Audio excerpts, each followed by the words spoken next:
welcome in, everybody. See, I didn't get that step done.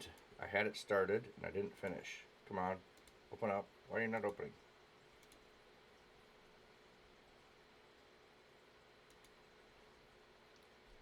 I don't know if you have that problem where something is on and you click on it and it won't show on your screen. Like, opening, I'm closing, but it won't actually open. Oh, there we go. Finally it did. All right.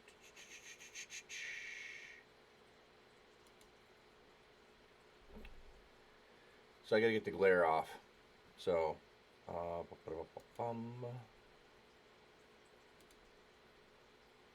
so many steps. So many steps. That should do it in a second. Come on, finish. There we go. There we go. The glare should be gone for the most part now. Just a little bit left. No, not a big deal. Not a big deal.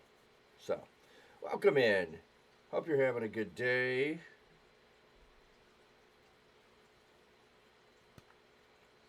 Exclamation point gold. Ooh. I still got to spend some time figuring out all of the commands there for streaming avatars. I like, my list of to do always gets longer than my time to do. So you can see, we got some snow last night, and still supposed to be snowing throughout the day today. You can't quite see it coming down. It's barely coming down. It's just little flakes right now. So, and now it looks like I have just as much snow as my mom does. Roulette will begin in 20 seconds. Place your bets. Ooh. Okay. Well, let's wait for the roulette to start before we jump over to Bible. Putting on to Ritz. Welcome in, friend. Welcome in. I need to take that. I need to update my commands because that course just finished, so don't need to have that on. Just finished that up. All right, so there was the winner, and at 24 black. Okay. Aha, dun. Straighten this out. Straighten it out. Get to the right thing. It should be on. It's saying it's a was on the right one, but some reason would not show. Okay.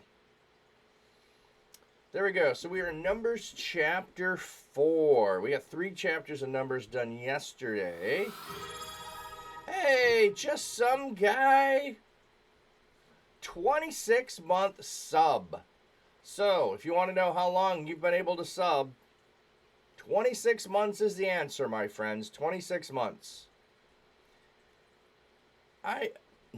If you can hear in my voice, I still got a little bit of sinus going on from being on vacation and traveling, and who knows where I got it. Airlines, being around a crowd, being on a ship, don't know. But cough is pretty much gone. Just a little tickle once in a while, not the spasms. And just getting extra sleep this week, so that's why the late starts. I've not been able to get up on time this week. But feeling good. Good stuff going on.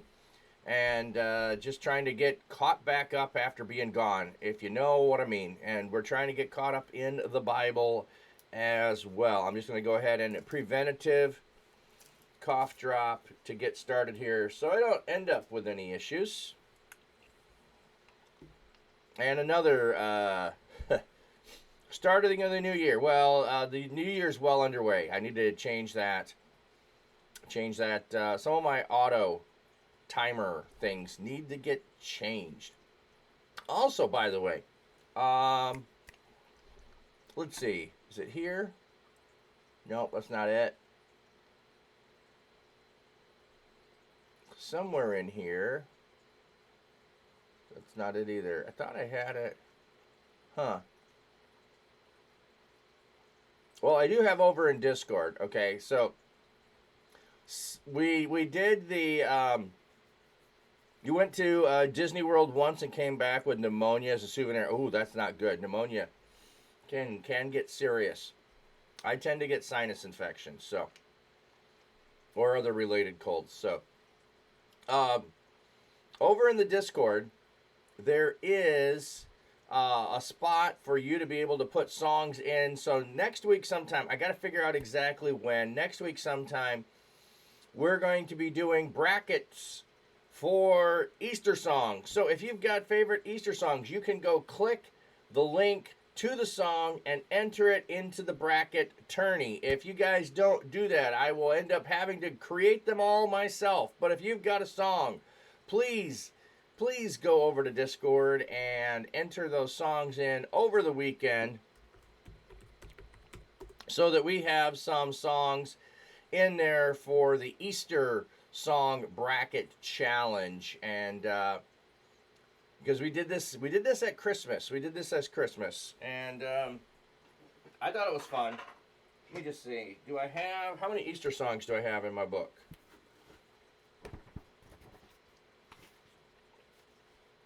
1, 2, 3, 4, 5, 6, 7, 8, 9, 10, 11, 12, 13, 14, 15, 16, 17, 18, 19, 20, 21, 22.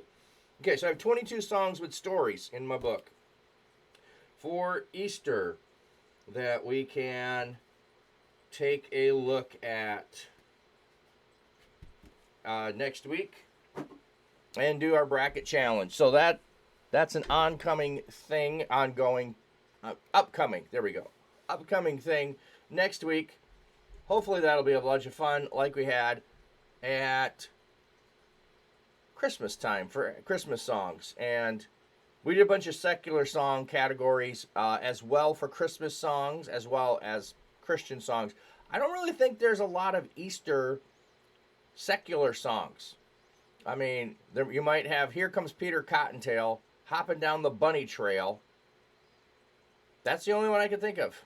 It's the only secular song I can think of about Easter. There might be more.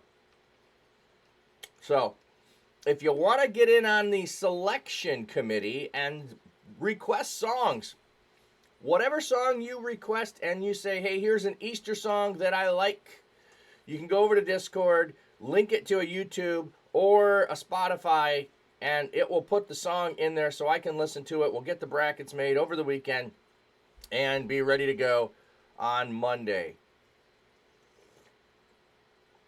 So, all right. Trying to think if there's anything else going on. I don't know. I get vacation brain when you come back, and I can't remember what I was going to do and what needs to get done and the order of things. And it takes a while to get back into rhythm.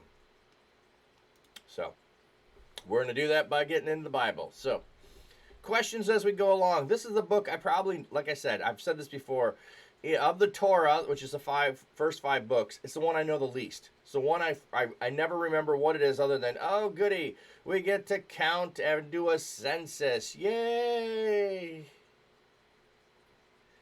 I need to figure out why I don't get excited about counting and doing a census. But I do get excited about Leviticus, and I do get excited about genealogy, so figure that one out. Roll call. Yeah. I did love the analogy that we got the other day. It's like the credits. It's like the credits. Like, yeah, I don't get excited about reading the credits either. Although a friend of mine and I in college, we would look for the person that said key grip.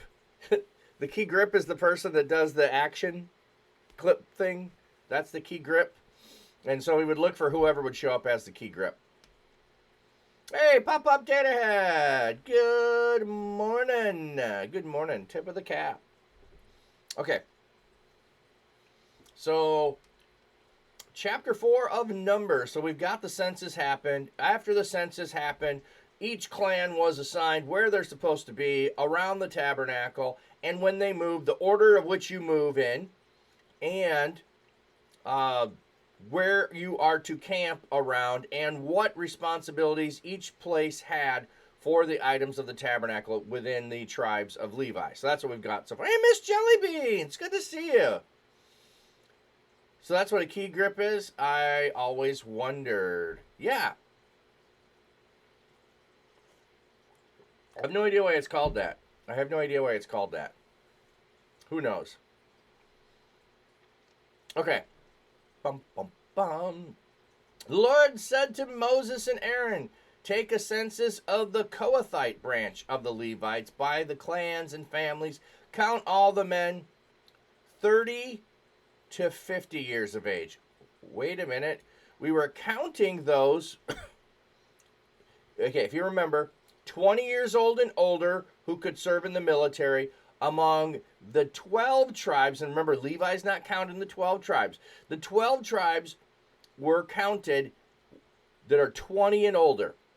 And then we counted the Levi's who were 1 month and older. Now we're narrowing it down to only those 30 to 50. 20-year span. That's it. 30 to 50. Who come to serve in the work of the tent of meeting. So, you don't start working in the tent of meeting until you're 30, and by the time you're 50, you're done. You serve for 20 years, that's it. I think this is fascinating, by the way. I think it's fascinating. Why shouldn't, put it a different way. We should adopt this as churches. I think we should adopt this as churches.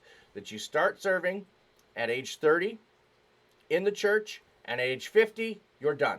And I mean from the upfront role. Like when you become 50, and it talks about this later, you should be in a mentor role for those who are younger, and you become the assistant to help someone else do it. You don't do the active work of the ministry anymore, but you're 30 before you actually get into doing it. You can do an apprenticeship up to leading into it, and you can do a mentorship afterwards, but it's a 20-year span. I love this idea. I think it's fantastic, and I'm going, maybe we were on to something, or God was up to something, and we have ignored this. But anyway, my bias. Which also, wonder if this correlates to why the accounts say Jesus was around 30 when he began his ministry. I wonder if that's why Jesus is 30 when he begins his ministry. If it has to go back to this section here. Never thought of that before. This is the work of the Kohathites at the tent of meeting to care for the most holy things. When the camp is to move, Aaron and his sons are to go in and take down the shielding curtain and put it over the ark of the covenant law. Then they are to cover the curtain with a durable leather. And again, we don't know what that is. We've looked at that before in Leviticus. Some translate it as badger, some translate it as dolphin, aquatic mammal. We really don't know what that was. The word doesn't really translate, and we don't know what animal it's referring to. Spread the cloth of solid blue over that and put the poles in place. Over the table of presents, they are to spread a blue cloth and put on it the plates, the dishes, the bowls, and the jars for the drink offering, and the bread that is continually there is to remain on it. They are to spread a scarlet cloth over them. Cover that with a durable leather and put the poles in its place. So this is now, how do you transport things? They are to take a blue cloth and cover the lampstand. Notice everything's getting covered with a blue cloth. That is for the light, together with the lamps, with its wicks, trimmers, and trays, and all its jars for the olive oil used to supply it. Then they are to wrap it and all its accessories in a covering of durable leather and put it in a carrying frame. So a couple things when they're built had spots for poles to go in. You just put the poles in and you carry it. This has to have a carrying frame, and you put all the stuff inside. Over the gold altar, they are to spread a blue cloth and cover it with durable leather and put the poles in place. They are to take all the articles used for ministering in the sanctuary, wrap them up in blue cloth, cover that with the durable leather, and put them in a carrying frame. So everything has a blue cloth and a durable leather and carrying frame or poles. They are to remove the ashes from the bronze altar and to spread a purple cloth on it. Wait. Purple on the ashes of the bronze altar gets a purple cloth, not a blue cloth. Then they are to place on it all the utensils for ministering at the altar, including the fire pan, meat forks, shovels, and sprinkling bowls. Over it they're to spread a covering of durable leather and put the poles in place. See, this one has poles to go in. After Aaron and his sons had finished covering the holy furnishings and all the holy articles, and when the camp is ready to move, only the Kohathites to come and do the carrying. So you have to be a Kohathite to do the carrying. They must not touch the holy things, or they will die. The Kohathites are to carry those things that are in the tent of meeting. So they get to touch the poles, they get to touch the boxes. They're the muscle. They're the two men in a truck. Two men in the poles. Two men in the poles. Two men in a box. Eleazar, son of Aaron the priest, is to have charge of the oil for the lighting, the fragrant incense for regular grain offering, and anointing oil. He is to be in charge of the entire tabernacle and everything in it, including the holy furnishings and articles. So one son is in charge, one priest is in charge of all of the things. The Lord said to Moses and Aaron, see that the Kohathite tribal clans are not destroyed from among the Levites, so that they may live and not die when they come near the most holy things. Do this for them. Aaron and his sons are to go into the sanctuary and assist to each man his work and what he is to carry. But the Kohathite must not go in to look at the holy things, even for a moment, or they will die. Okay, so the priestly line has to do the packing. They're the only ones that can touch the items, and they're to place the... So it's like one group of people packs your house up to move, and the others are the movers that come in and move the things. They don't get to look at what's in the box. They only move the box. So think about it as like if you're doing mail. Like when you've got mail that's delivered, UPS, FedEx, they don't open your packages. They only handle the packages and get it from point A to point B. So this tribe is the FedEx, UPS. They're moving the stuff. They're moving the stuff. Now we're going to switch to another clan, the Gershonites. The Lord said to Moses, take a census also of the Gershonites. Wait. There was one other thing I wanted to mention here. This was interesting to me. Where was it? Anyway, it was the make sure that they are not destroyed among the Levites. You need to make sure this clan doesn't get wiped out. There always has to be someone from this clan because they are assigned to this duty. And if this clan is wiped out, there's no one to do the duty that they're assigned to, which is transportation. The transportation company needs protection, so the army needs to protect the transportation company so transportation can happen. If you want to think about it that way, you need to have people protecting the transportation company. My brother-in-law happened to work in transportation company in the Army Reserves, and in the first Iraq, was it the first Desert Storm? Yeah, I think it was the first Desert Storm. He was transporting back and forth from Kuwait to Baghdad, driving vehicles back and forth, doing transportation. And they had to have escorts to protect the transportation company. So it's the same kind of concept. You have to have these guys protected because they're the transportation. So think about it. If they're the only ones that know how to drive the big semi-truck, you got to protect them so that somebody can drive the big semi-trucks. Okay. I just thought that was interesting. Okay. The Lord said to Moses, take a census also of the Gershonites by their families and clans. Count all the men 30 to 50 years of age who come to serve in the work of the tent of meeting. Again, 30 to 50 is the age of doing work. This is the service of the Gershonite clans in their carrying and their other work. They are to carry the curtains of the tabernacle, that is, the tent of meeting, its covering and its outer covering of durable leather, the curtains for the entrance of the tent of meeting, the curtains for the courtyard surrounding the tabernacle and altar, the curtain for the entrance of the courtyard, the ropes and all the equipment used in the service of the tent. The Gershonites are to do all that needs to be done with all these things. Okay, so the Gershonites need to do all the things. So they're the take down and set up crew. They're not just the carrying company. They take down and set up. So they're the tent crew. They're because there's the tent, a meeting. There is the whole tabernacle. There is the whole curtain around the wall, so to speak, outer enclosure. All their service, whether carrying or doing other work, is to be done under the direction of Aaron and his sons. You shall assign to them as a responsibility all they are to carry. This is the service of the Gershonite clan at the tent of meeting.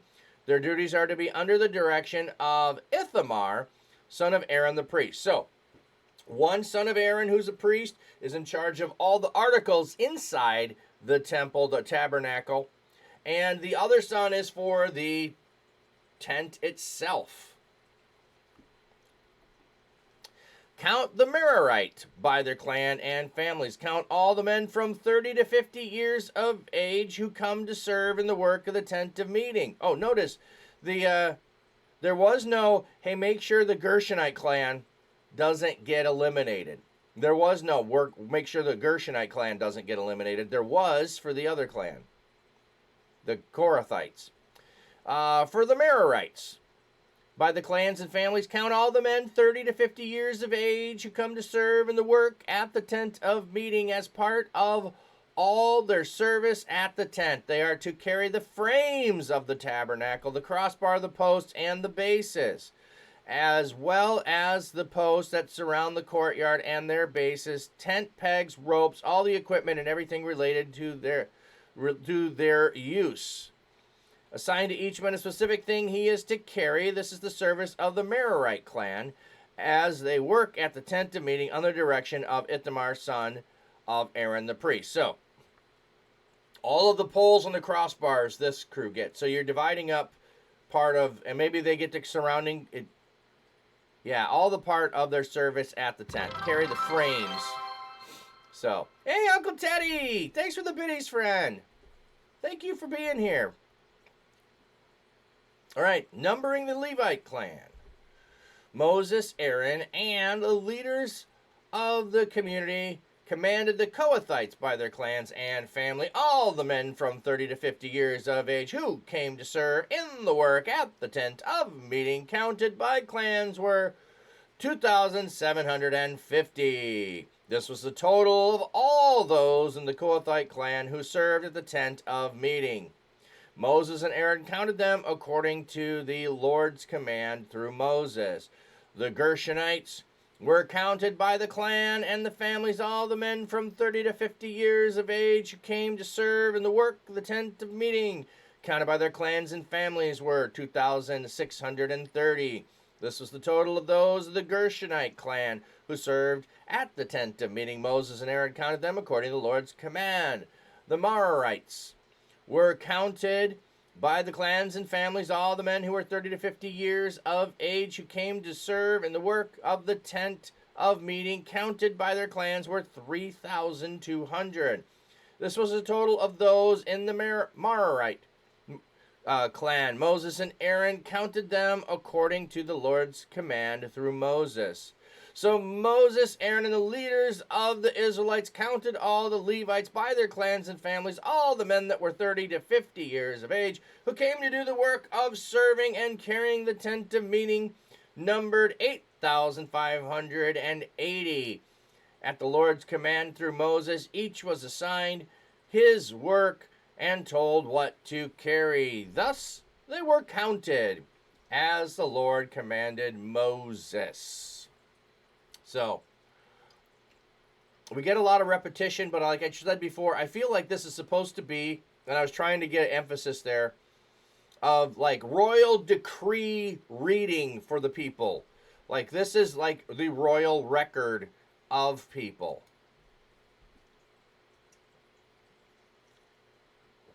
We don't talk this way. We don't pronounce this way. But it's kind of legal, formal way of doing things. I'm seeing I get a little bit of buffering. Let me know if there's any issues with that. If there's issues being caused by that at all. Okay, chapter 5. The Lord said to Moses, command the Israelites to send away from the camp anyone who has a defiling skin disease, or a discharge of any kind, or who is ceremonially unclean because of a dead body. Send away male and female alike. Send them outside the camp, so they will not defile the camp where I dwell among them. The Israelites did so. They sent them outside the camp. They did just as the Lord had instructed Moses. So we had these instructions in Leviticus, and the whole purification, the whole separation, the whole being set apart. And again, these aren't things that they have done, that they've done something wrong. These are natural pieces of life. You have something on your skin that's made you impure. Go outside of camp. You have a discharge of some kind. We read all those discharges. You go outside of camp. You have touched a dead body. You go outside of camp. You do not remain in the presence of God in an impure state. This isn't sin. This is just setting apart. Okay. The Lord said to Moses, say to the Israelites, any man or woman who wrongs another in any way, what's that footnote? Or a woman who commits any wrong to mankind. Man or woman who commits wrong. Okay. And so is unfaithful to the Lord is guilty and must confess the sin they have committed. Look at how confession is an important thing. You need to confess what you did.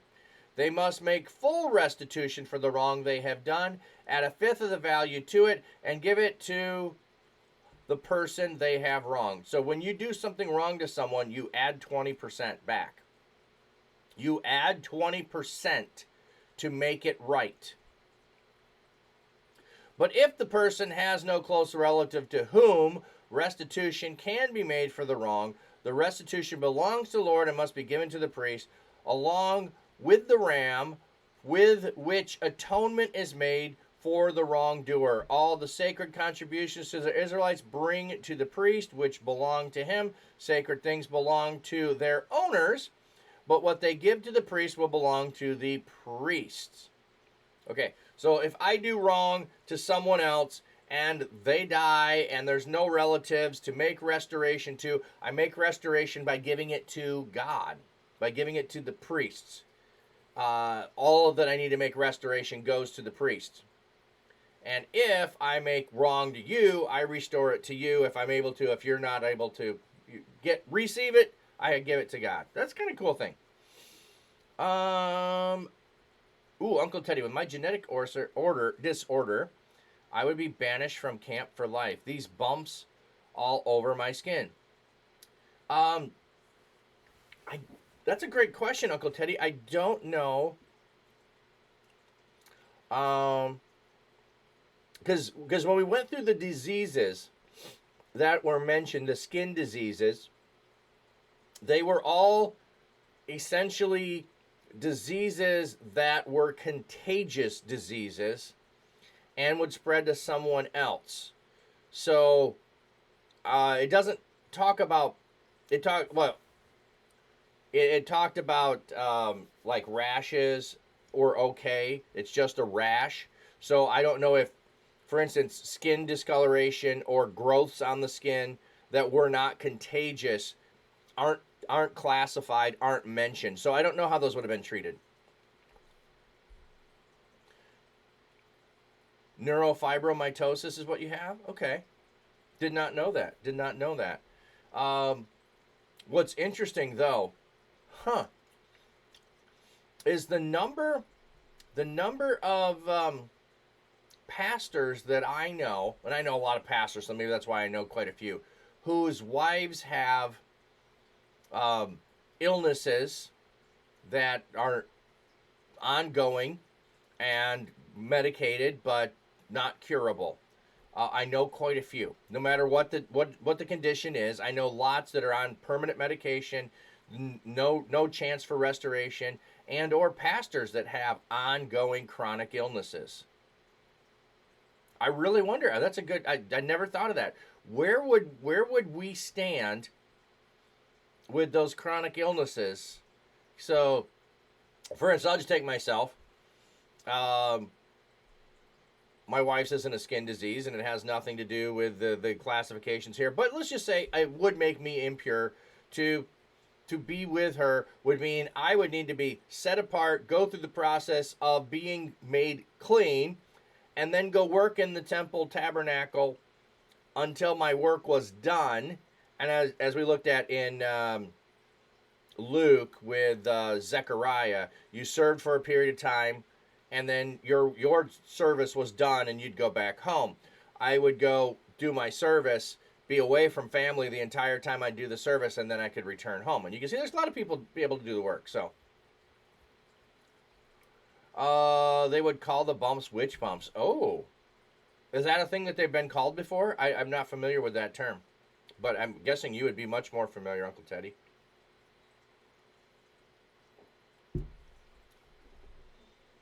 Yeah, I've never thought of that before. Okay. So here's how you make restitution. Okay. Here's a controversial section. People sometimes view this as this is a... Oh, hey, thanks for putting on the Ritz. Thanks for the biddies. Appreciate it. Appreciate it.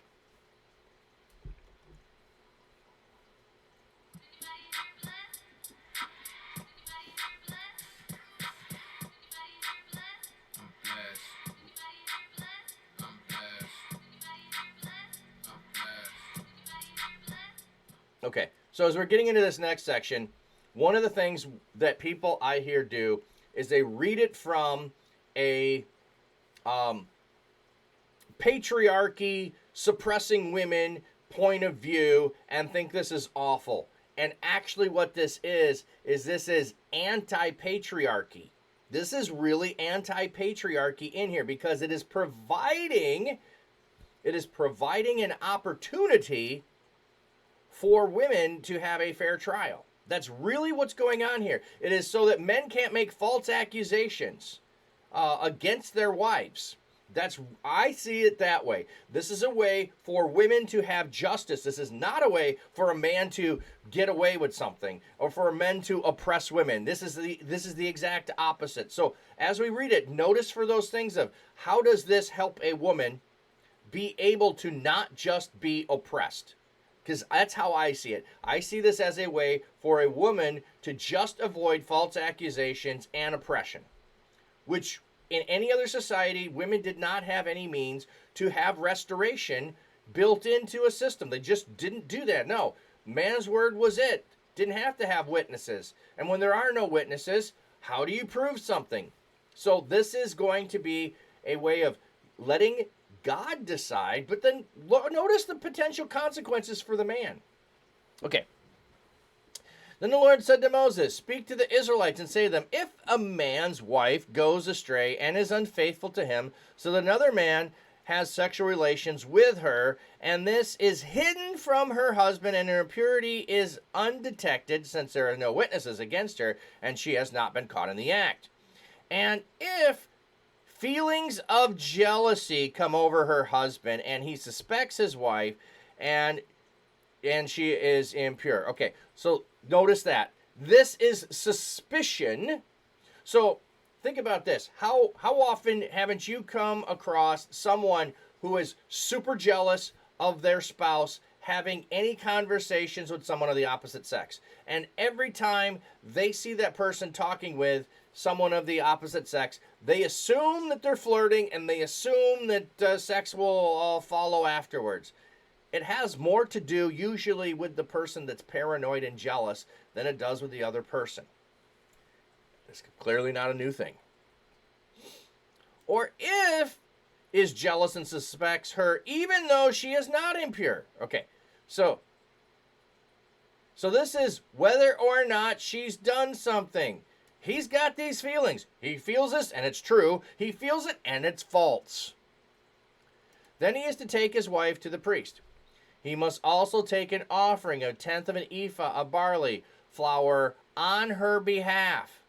See, this is on her behalf, an offering on her behalf. He must not pour olive oil in it or put incense on it because it is a grain offering for jealousy. Jealousy. A reminder offering to draw attention to wrongdoing. Okay, I think we should go look up the word jealousy here. Verse 15, chapter 5.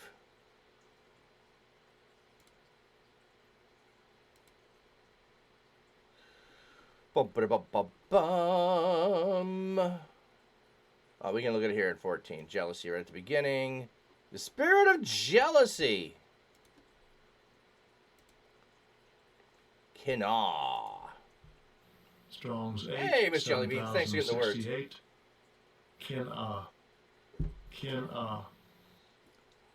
Ardor, zeal, jealousy. I don't know ardor. What is ardor? That is not a word I know.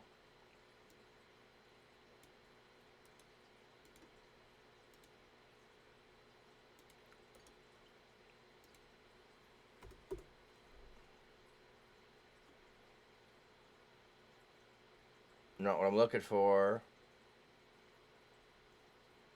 Great enthusiasm or love. Oh.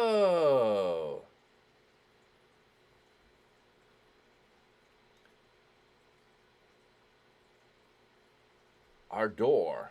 I may have seen it spelled this way. Wow. Okay. So this is passion. Passion, zeal, jealousy. Interesting. Oh, it can also go with envy. Yeah, jealousy, envy. Yep, I see that. Okay. It's an offering for jealousy. The priest shall bring her and have her stand before the Lord.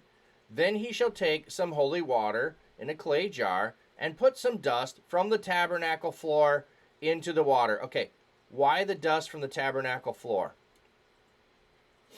Because it's holy ground. It's holy ground. It's purified. And this is not something like we're going to be thinking of in modern day. We don't think this way, but ancients would have. The power of God, a God, resides in the land.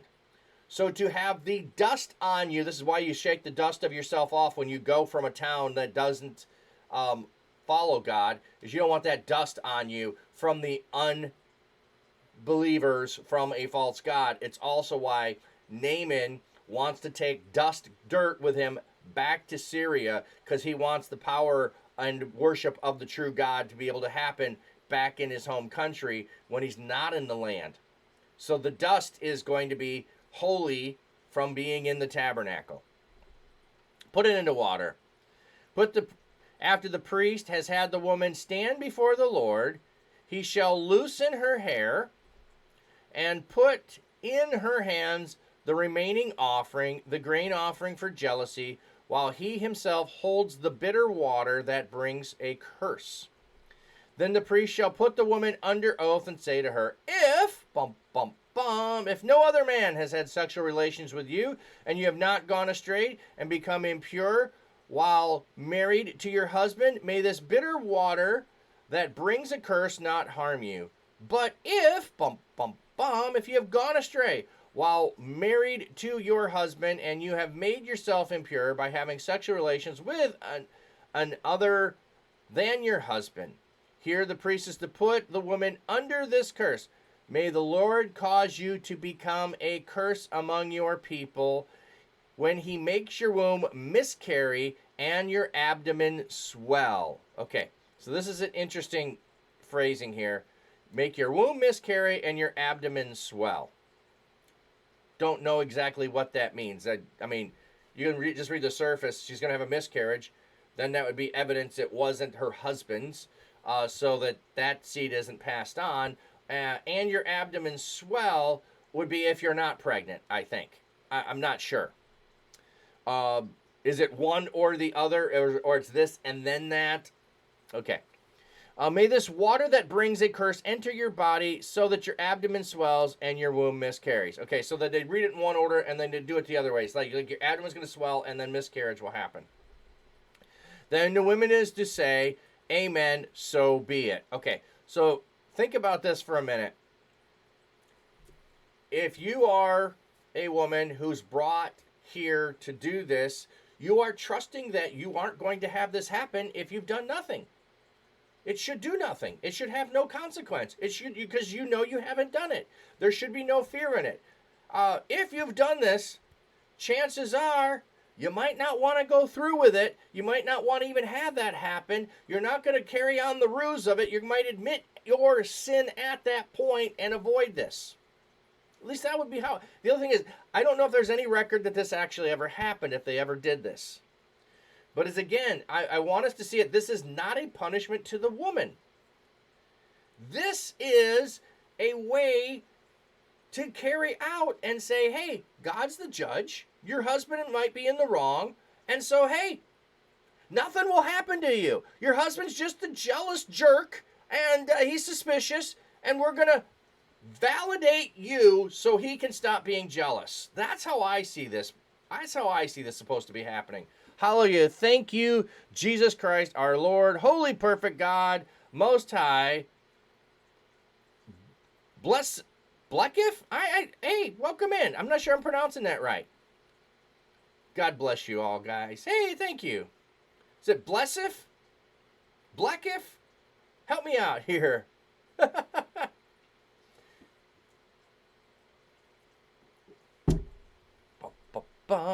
Yeah.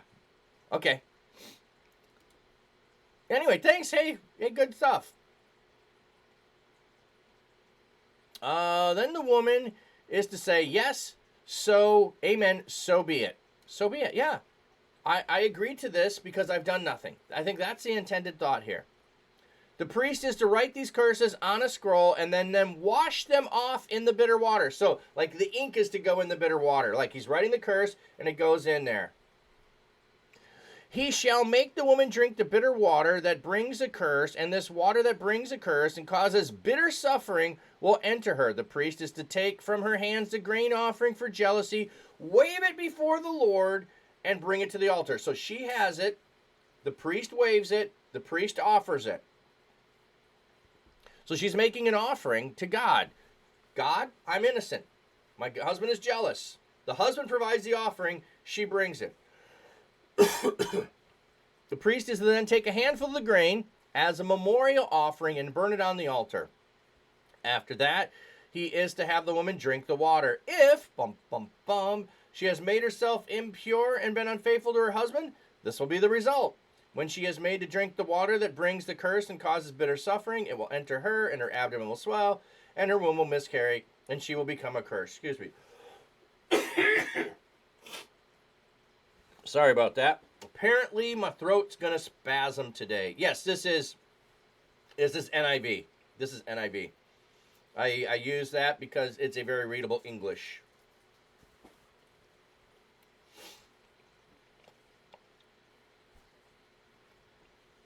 Where were we? Oh.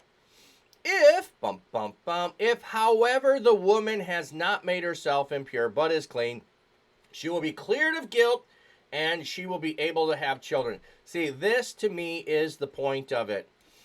It's not about miscarrying kids. It's about proving women falsely accused innocent.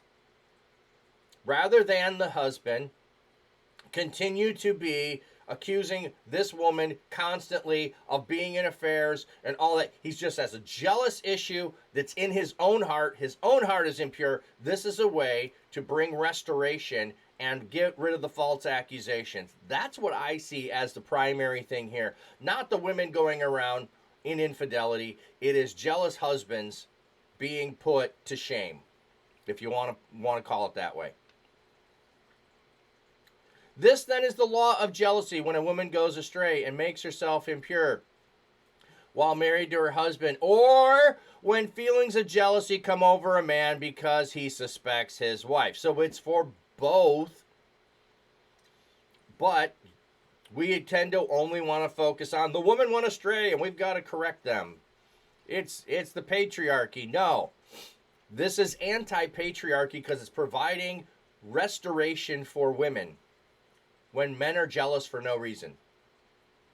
The priest is to have her stand before the Lord and is to apply the entire law to her.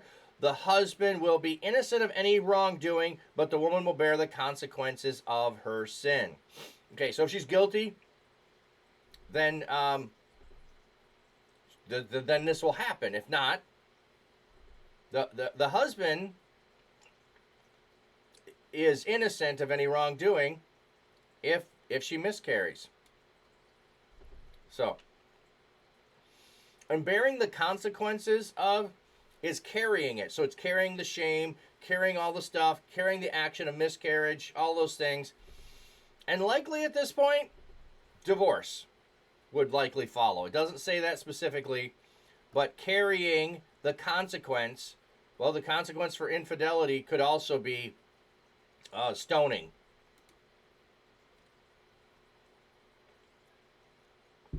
Okay.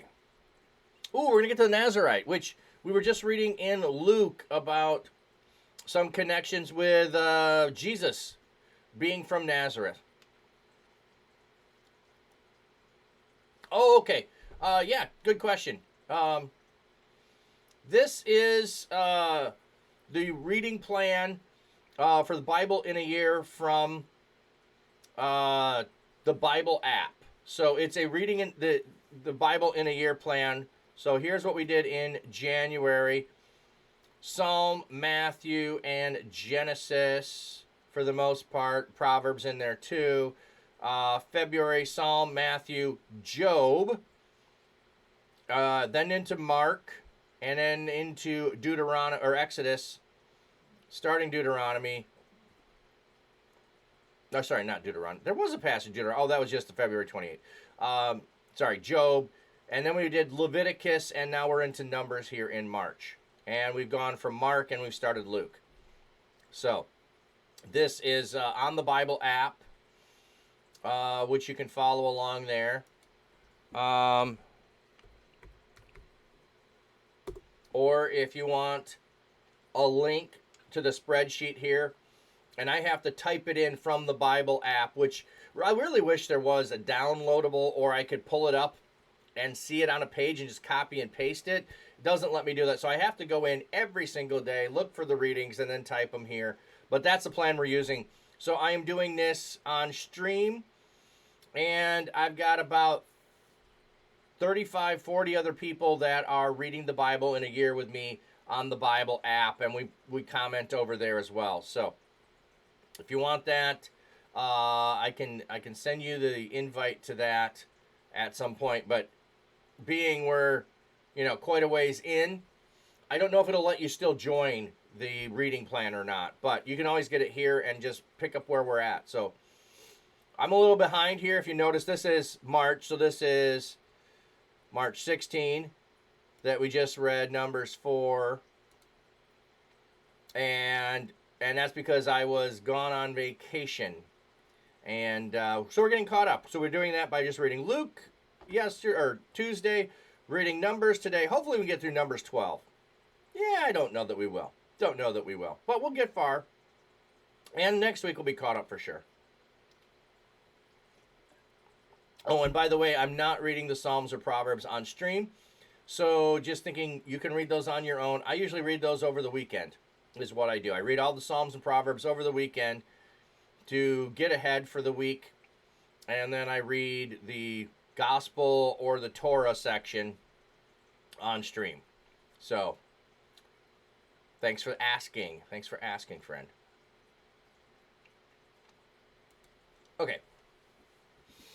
The Lord said to Moses, speak to the Israelites and say to them, if a man or woman wants to make a special vow. Yes, women could make special vows.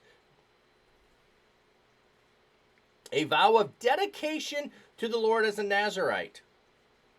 So, yes, being a Nazarite was not exclusive to men.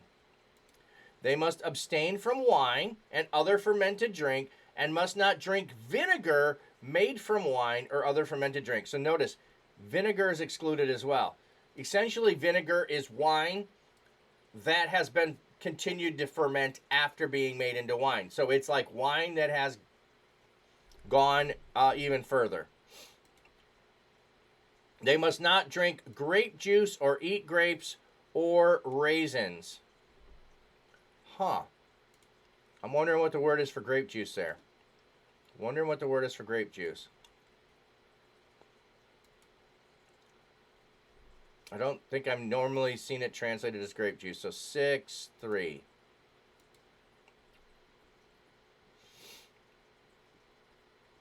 No vinegar wine. No vinegar or strong drink, neither shall they drink any liqueur of grapes. Liqueur of grapes, nor eat any moist grapes or dried. You like raisins? Okay, Mishra. Strong's H 4952. Misra. Misra. Oh, okay. So here, they're saying juice. Loosening, maceration. Oh, and this is the only place it's used. This is the one and only place it's used. Okay. Is it got a root here that's maybe used more? To let loose free, to let loose, to be set free. So Jeremiah has it and Job. Oh, wow, it's actually only one. The remnant. Okay. So not entirely sure what it is. But it's, if you want to call it, grape drippings maybe. You know, like gravy, you know. Oh, what's really weird. Okay. So I don't know if you think this is weird, but I thought it was incredibly weird. There was a bread company that advertised when I lived in South Dakota.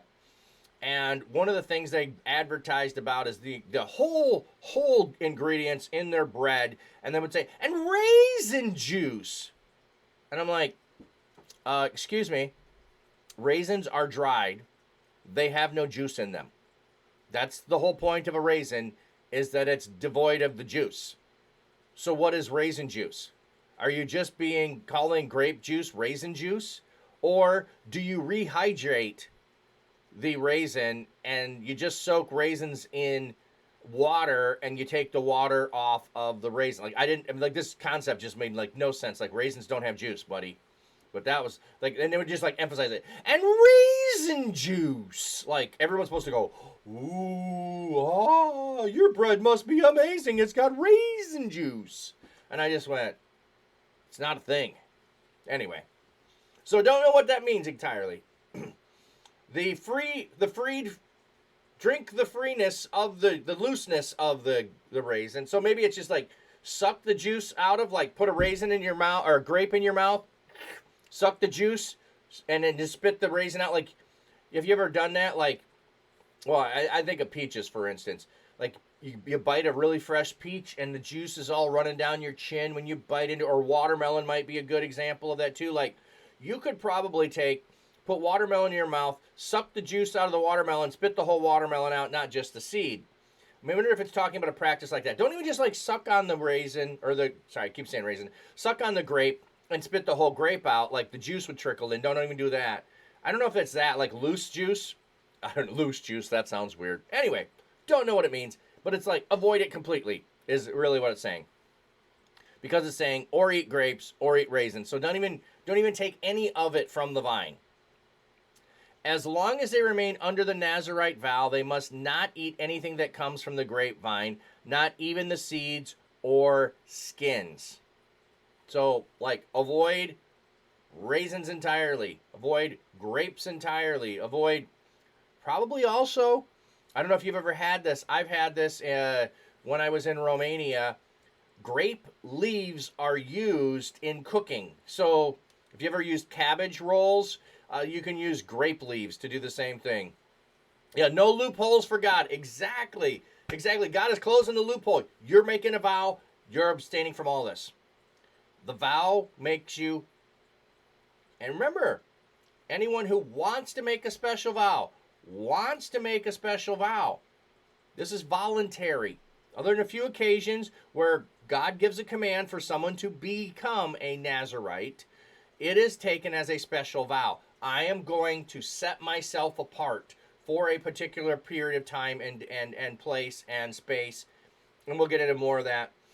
But if you want to talk about why do we do things like for Lent of giving up something, we're taking a special vow. We're practicing this idea of taking a special vow, and in a special vow, you abstain from certain things. Okay, let's see what else they need to do. During the entire period of their Nazirite vow, no razor may be used on their head. They must be holy until the period of the dedication to the Lord is over. They must not let their hair grow, they must let their hair grow long. Through the period of their dedication to the Lord, the Nazirite must not go near a dead body, even if, their own father or mother or brother or sister dies. They must not make themselves ceremonially unclean on account of them, because the symbol of their dedication to the Lord is on their head. Throughout the period of their dedication, they are consecrated to the Lord. So, you make a vow. For however long you make the vow, your mom, your dad, your brother, sister dies, you abstain from participation in all the regular things of it because you are set apart. Remember, the priests are told to do this too. And Aaron wasn't to mourn when his sons died. He wasn't to do that. He was consecrated. He couldn't violate the consecration that was on him. So here, you do the same thing that the priests do. When they're consecrated, set apart, you don't violate the consecration and being set apart until the time is done. Now, what I'm interested in here, it did say a man or a woman, so I'm wondering if, because we talked about things that make you unclean, impure, would be bodily discharge. So would a woman have to make a vow that would be less than a month, would be the length of time a woman could make a vow, and couldn't go longer if it's like a 2-week vow that she could make? I don't know. I'm wondering that. I'm going to guess that would violate the vow, but maybe there's an exception that's mentioned somewhere and I don't remember it. If, someone dies suddenly in the Nazirite's presence, thus defiling the hair that symbolizes their dedication, they must shave their head on the 7th day, the day of their cleansing. Okay, so if you end up with it violating, not by your own fault, you are in the presence of a person and thus you're defiled, and your hair is the symbol. Your hair is the symbol of the vow. You shave your head at the end. Wow, imagine if this was a woman who had normally long hair and now has to shave their head. Then on the 8th day, they must bring 2 doves or 2 pigeons to the priest at the entrance of the tent of meeting. 8th day. 7 is the number of completeness. They're completely restored. Now they're making an offering. The priest is to offer, one is a sin offering and the other is a burnt offering, to make atonement for the Nazirite because they sinned by being in the presence of the dead body. So here we think of sinning as something that we intentionally do wrong. No, this is just becoming defiled. They have become impure. I really wish that we had a different translation that separated the idea of intentionally things that we do to harm other people and calling that sin, and having a way to be able to distinguish this of become impure, but we don't. The same day they are to consecrate their head again. They must rededicate themselves to the Lord for the same period of dedication, and must bring a year-old lamb as a guilt offering. So they've got to start the dedication again. Let's say it was for, I don't know, 4 months. Let's just say you're going to do 4 months and you got a week left. You got to start over. The previous days do not count because they became defiled during the period of dedication. Now, this is the law of the Nazarite. When the period of their dedication is over. Sorry, just lost my place. They are to be brought to the entrance of the tent of meeting. There they are to present their offering to the Lord, a year-old male without defect for a burnt offering, a year-old ewe lamb without defect as a sin offering, a ram without defect for a fellowship offering, together with their grain offering and drink offering, and a basket of bread made with the finest flour without yeast, thick loaves with olive oil mixed in, and thin loaves brushed with olive oil. So look at all of these things that you are going to present. A male lamb, a ewe lamb, a ram,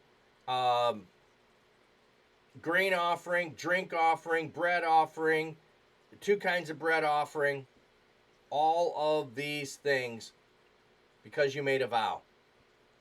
What is the vow? Doesn't matter.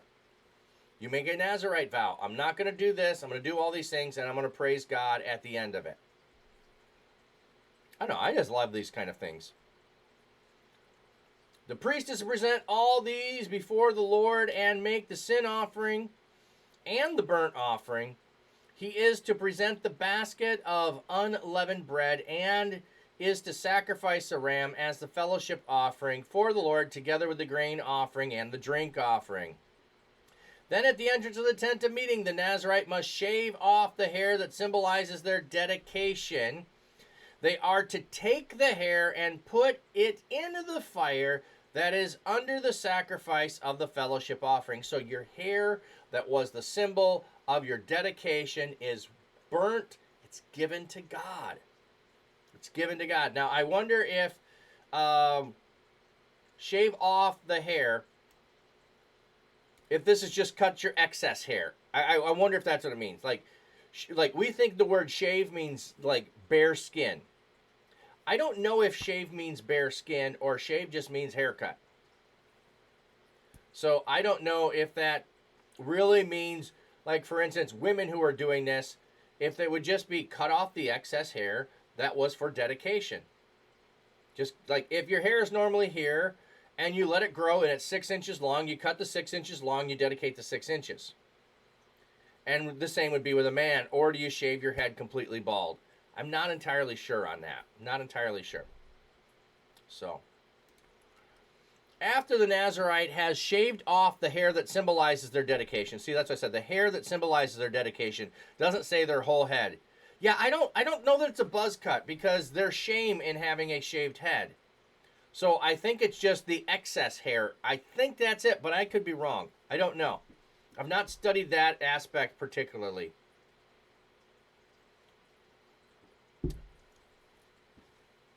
Yeah, that's what I used to think because the word shaved has that connotation and is used today of cutting off all hair. But it says shave off the hair that symbolizes their dedication. Like, this might be a good example. If you've ever known someone that has donated their hair to Locks of Love, what they will do is they'll put it in a ponytail, and then they measure the length of it, and they cut off that hair in the ponytail, and the ponytail is collected. But they don't cut off all their hair.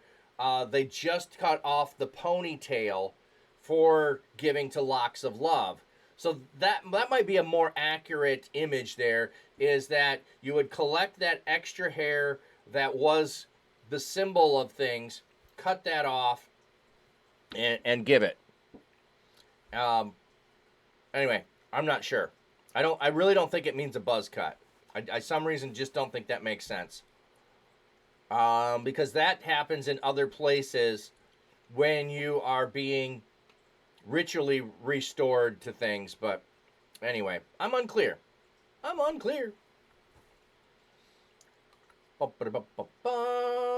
Okay.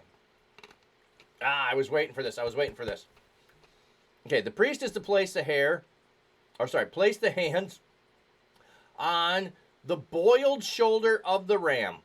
and 1 thick loaf and 1 thin loaf from the basket, both made without yeast. The priest shall wave these before the Lord as a wave offering.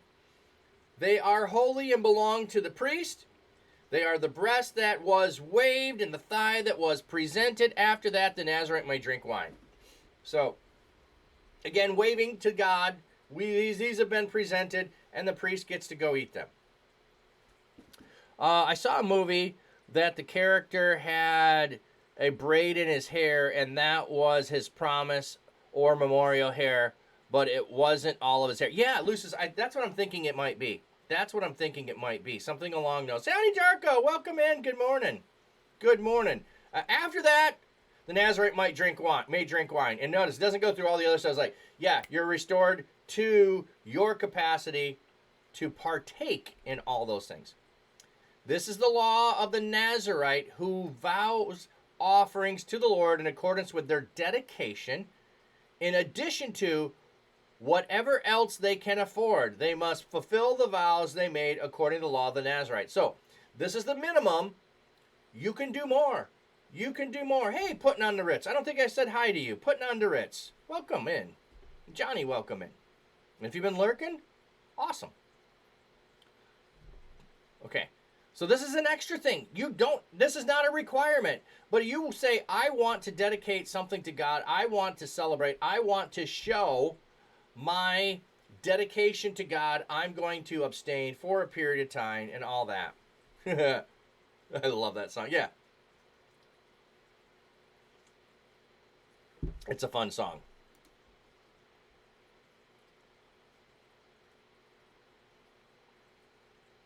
I see you've watched The Shining.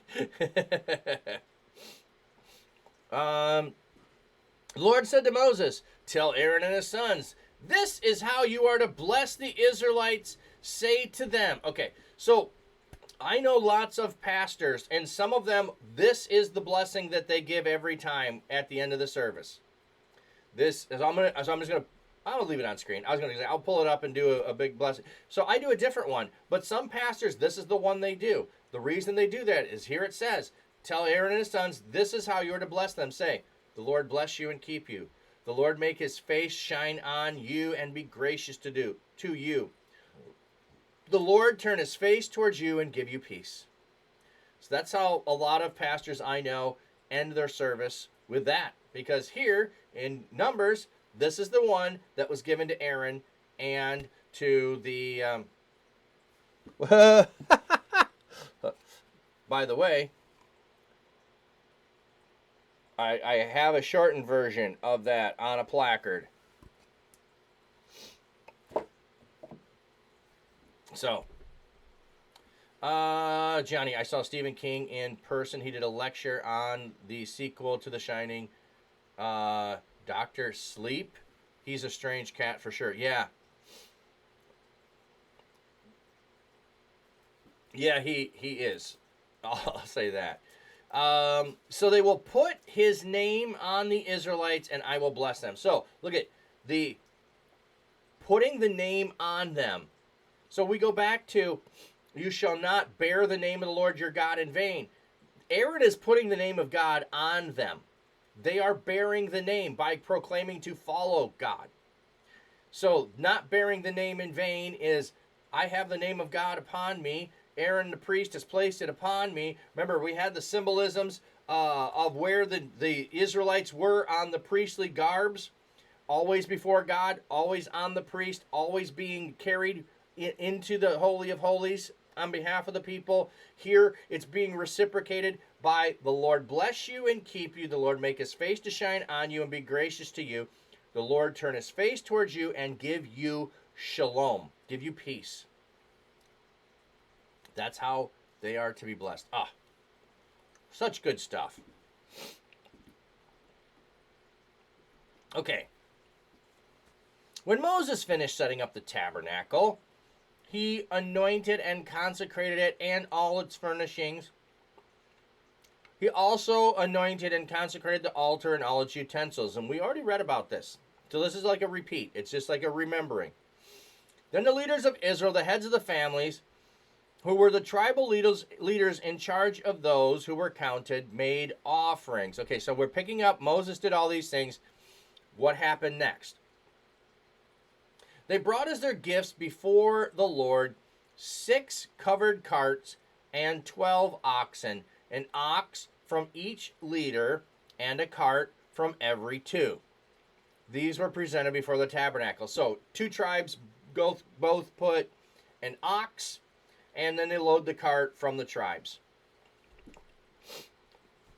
The Lord said to Moses, accept these from them, that they may be used in the work of the tent of meeting. Give them to the Levites as each man's work requires. Okay, so this doesn't sound like these are offerings. This sounds like these are gifts. Like, you would give gifts at the celebration of the, hey, the grand opening's happening. You bring gifts. Housewarming gifts, if you will. Temple of God, tabernacle, housewarming gifts. So Moses took the cart and oxen and gave them to the Levites. He gave 2 carts and 4 oxen to the Gershonites. Oh, wait. This is going to pull all the things that they've got to transport. Remember, they're in charge of transporting. Now they got an ox and cart to do it. And he gave 4 carts and 8 oxen to the Merarites for their work required. They were all under the direction of Ithamar, son of Aaron the priest, but Moses did not give any to the Kohathites because they were to carry on their shoulders the holy things for which they were responsible. Aha. Remember, and then some of them had poles, and then they had crates. They must have had poles in those crates as well then. When the altar was anointed, the leaders brought their offerings for its dedication and presented them before the altar. For the Lord had said to Moses, each day 1 leader is to bring his offering for the dedication of the altar. The one who brought his offering on the first day was Nahshon, son of Amminadab, of the tribe of Judah. Okay, so we had the order of all the tribes happen earlier. Let's see if the offerings follow the order of the tribes listed as they were to set out. His offering was 1 silver plate weighing 130 shekels and 1 silver sprinkling bowl weighing 70 shekels, both according to the sanctuary shekel, each filled with the finest flour mixed with olive oil as a grain offering, 1 gold dish weighing 10 shekels filled with incense, 1 young bull, 1 ram, 1 male lamb a year old for a burnt offering, 1 male goat for a sin offering, and 2 oxen, 5 rams, 5 male goats, and 5 male lambs a year old to be sacrificed as a fellowship offering. This was the offering of Nahshon, son of Amminadab. The second day, Nathanael, son of Zuar, the leader of Issachar, brought his offering. The offering he brought was 1 silver plate, weighing 100 shekels, and 30 shekels, and 130 shekels, and 1 silver sprinkling bowl weighing 70 shekels, both according to the sanctuary shekel, each filled with the finest flour mixed with olive oil as a grain offering, 1 gold dish weighing 10 shekels filled with incense. So notice the pattern here. 1 young bull, 1 ram, 1 lamb a year old for a burnt offering, 1 male goat for a sin offering, 2 oxen, 5 rams, 5 male goats, 5 male lambs a year old to be sacrificed as a fellowship offering. This is the offering Nathanael, son of Zuar. Okay, so I'm not going to do this, but if you ever are like going, I want to compare these things, this is a great place to like make a chart.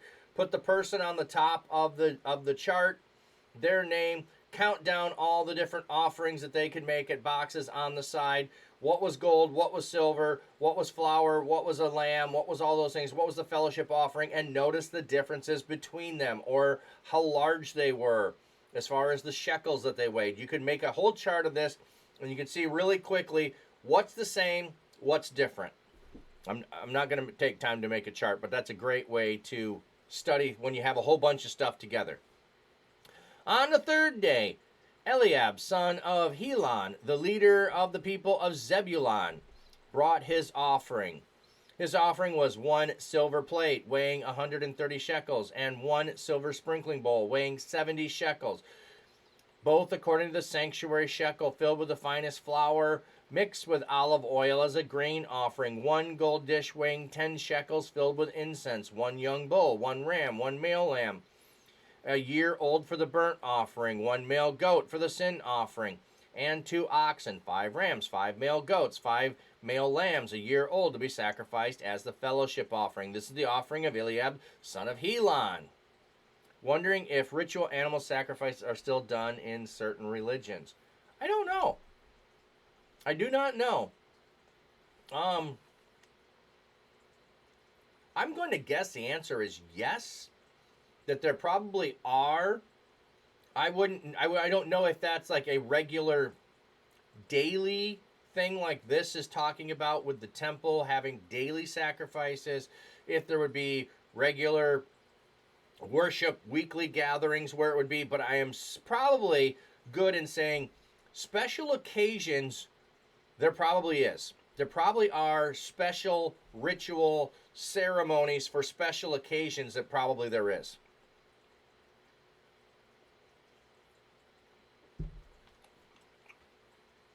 On the 4th day, Eleazar, son of Shedeur, the leader of the people of Reuben, brought his offering. His offering was 1 silver plate weighing 130 shekels and 1 silver sprinkling bowl weighing 70 shekels, both according to the sanctuary shekel, each filled with the finest flour, mixed with olive oil as a grain offering, 1 gold dish weighing 10 shekels, filled with incense, 1 young bull, 1 ram, 1 male lamb a year old for a burnt offering, 1 male goat for a sin offering, and 2 oxen, 5 rams, 5 male goats, and 5 male lambs a year old, to be sacrificed as a fellowship offering. This is the offering of Eleazar, son of Shedeur.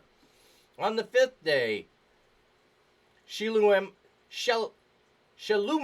wow, that's not an easy name, Shelumiel, son of Zurishaddai, the leader of the people of Simeon, brought his offering. His offering was 1 silver plate weighing 130 shekels and 1 silver sprinkling bowl weighing 70 shekels, brought according to the sanctuary shekel, each filled with the finest flour, mixed with olive oil as a grain offering, 1 gold dish weighing 10 shekels, filled with incense, 1 young bull, 1 ram, and 1 male lamb a year old for a burnt offering, 1 male goat for a sin offering, and 2 oxen, 5 rams, 5 male goats, and 5 male lambs a year old, to be sacrificed as a fellowship offering. This was the offering of Shelumiel, son of Zurishaddai. Okay, and I still think this is meant to be read out loud, so you would hear these rhythmically in the, and it was this, and it was this, and it was this. On the 6th day, Elisaph, son of Duel, the leader of the people of Gad, brought his offering.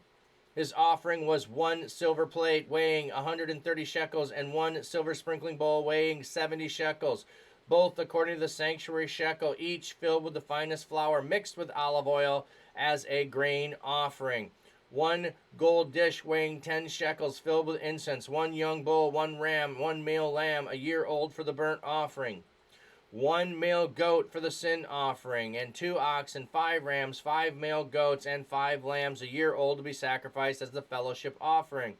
This was the offering of Elisaph, son of Duel. Okay, so far I'm hearing the same thing, and I haven't picked up a difference. Maybe there's one I missed, but I haven't noticed it. On the 7th day, Elishama, son of Ammihud, the leader of the people of Ephraim, brought his offering. His offering was 1 silver plate weighing 130 shekels and 1 silver sprinkling bowl weighing 70 shekels, both according to the sanctuary shekel, each filled with the finest flour, mixed with olive oil as a grain offering, 1 gold dish weighing 10 shekels, filled with incense, 1 young bull, 1 ram, 1 male lamb as a year old as a burnt offering, 1 male goat for a sin offering, and 2 oxen, 5 rams, 5 male goats, and 5 male lambs a year old, to be sacrificed as a fellowship offering. This is the offering of Elishama, son of Ammihud. On the 8th day, Gamaliel, son of Pedazur, the leader of the people of Manasseh, brought his offering.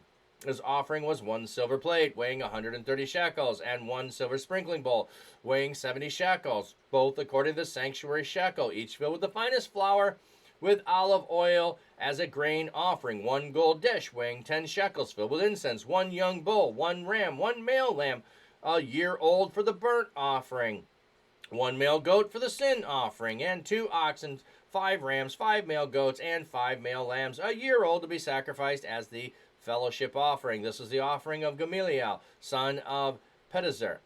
On the 9th day, Abadad, son of Gideoni, the leader of the people of Benjamin, brought his offering. His offering was 1 silver plate weighing 130 shekels, and 1 silver sprinkling bowl weighing 70 shekels, both according to the sanctuary shekel, each filled with the finest flour, mixed with olive oil as a grain offering. 1 gold dish weighing 10 shekels, filled with incense. 1 young bull, 1 ram, 1 male lamb, a year old for the burnt offering. 1 male goat for the sin offering.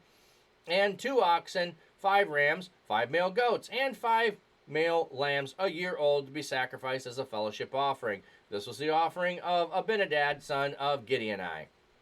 On the 10th day of, I was going to say of Christmas, but that doesn't work. I don't know. I was trying to replace it. On the 10th day of temple dedication, Ahiezer, son of Ammishaddai, leader of the people of Dan, brought his offering. I can't quite make it work, but his offering was 1 silver plate weighing 100 shekels, 130 shekels, 1 silver sprinkling bowl weighing 70 shekels, both according to the sanctuary shekel, each filled with the finest flour mixed with olive oil as a grain offering. See, I can make it work. 1 gold dish weighing 10 shekels, filled with incense to be burnt up. 1 young bull, 1 ram, and 1 lamb, a year old, for the burnt offering. I think I keep doing that. It just doesn't flow. 1 male goat for the sin offering, and 2 oxen, 5 rams, and 5 male goats, and 5 male lambs, a year old, to be sacrificed as the fellowship offering. This was the offering of Ahiezer, son of Ammishaddai. Disco Bear, sing it. This would take some work, really. I mean, could you imagine, like, singing this in the round? It would be fun. On the 11th day of temple dedication, Pagiel, son of Okran, the leader of the people of Asher, brought his offering. Says, there's too many syllables.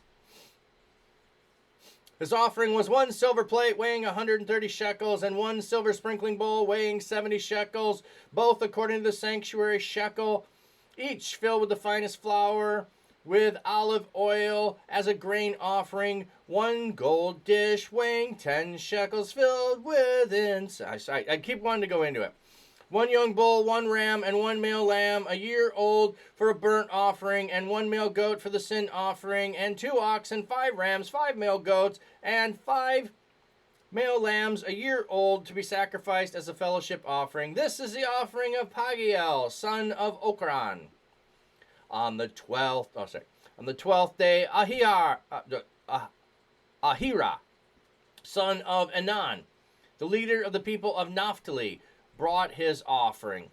His offering was 1 silver plate weighing 130 shekels, and 1 silver sprinkling bowl weighing 70 shekels, both according to the sanctuary shekel, each filled with the finest flour, mixed with olive oil as a grain offering. 1 gold dish weighing 10 shekels, filled with incense. 1 young bull, 1 ram, 1 male lamb, a year old, for the burnt offering. 1 male goat for the sin offering, and 2 oxen, 5 rams, 5 male goats, and 5 male lambs, a year old, to be sacrificed as the fellowship offering.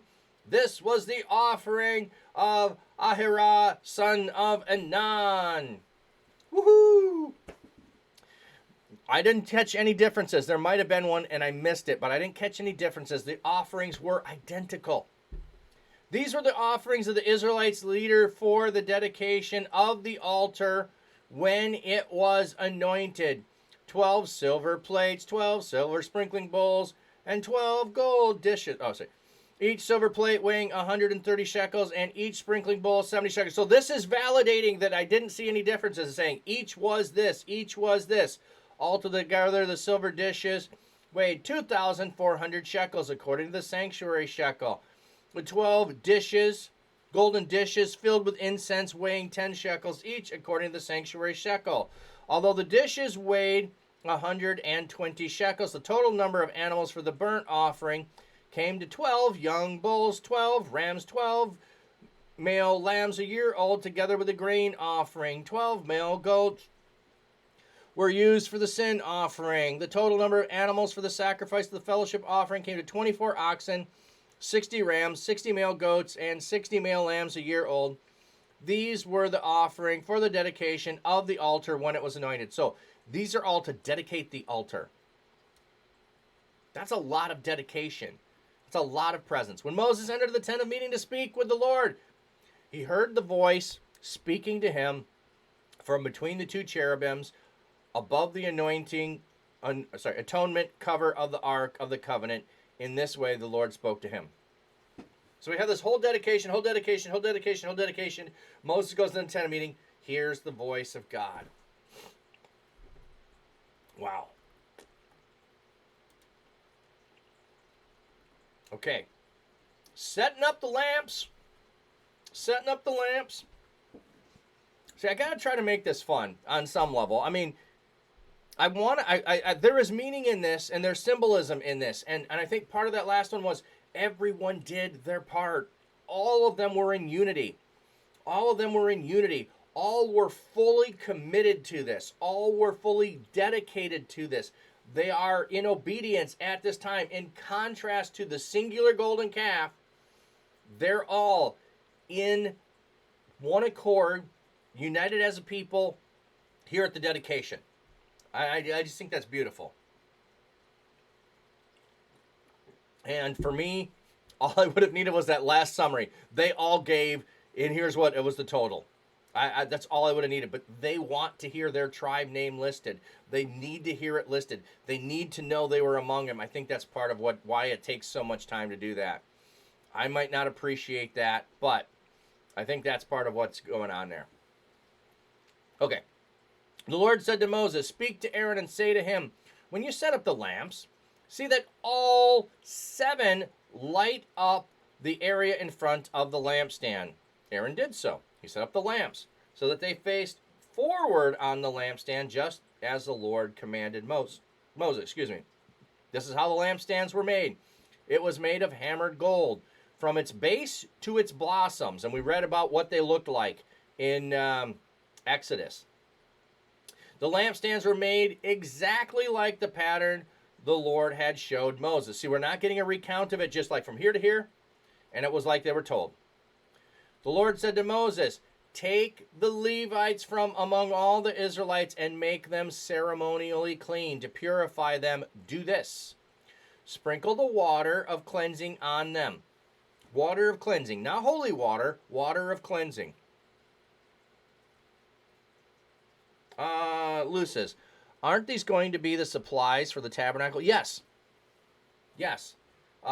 They are. That's where we got they brought the oxen and the cart. That was for carrying things, and they were distributed so they could do their work.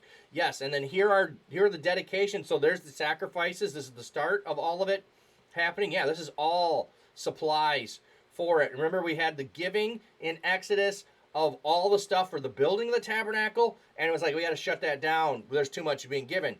There's still more that people want to give to God. So this is giving into the sacrificial system, not giving to the temple construction. So, yes, you're exactly right. You're exactly right, Lucis. Okay. To purify them, do this. Sprinkle the water of cleansing on them. Then have them shave their whole bodies and wash their clothes. Okay. Now this one sounds more like arms, legs, back, head, completely shaved. Not just a cutting like it sounded a little bit like the Nazirite vow could be that. And maybe it's not totally shave their head bald. I still don't know when to know when, because it could just be that the word means to cut hair. right? So, like, if, for instance, if you say, I got a haircut, I don't assume you shaved your head bald. But if you use the word shave, I assume you shaved your head bald. So maybe it's just the word that means to cut their hair. And I don't know that word well enough, and I don't think the looking that word up would help us. I don't think it would have enough nuance in this dictionary that's the public one. I'd need to pull out what's actually electronic, which I don't know what device I have it on anymore. I haven't installed it on this one. My Hebrew lexicon that I have. But anyway, okay. Shave their whole bodies and wash their clothes, and so they will purify themselves.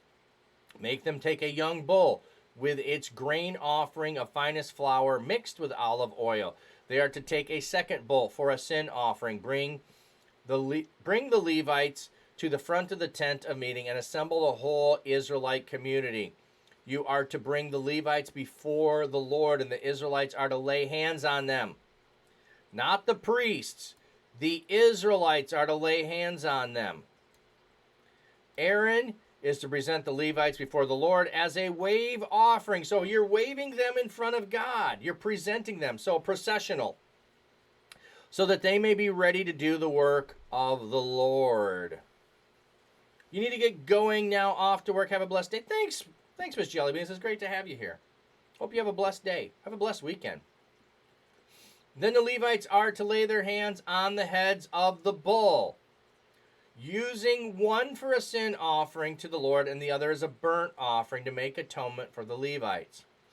Have the Levites stand in front of Aaron and his sons, and then present them as a wave offering to the Lord. Now, I'm not picturing them as holding them up in their hands and waving them. I'm thinking it might be more processional here. In this way, you are to set the Levites apart from the other Israelites, and the Levites will be mine. After you have purified the Levites and presented them as a wave offering, they are to come to do their work at the tent of meeting.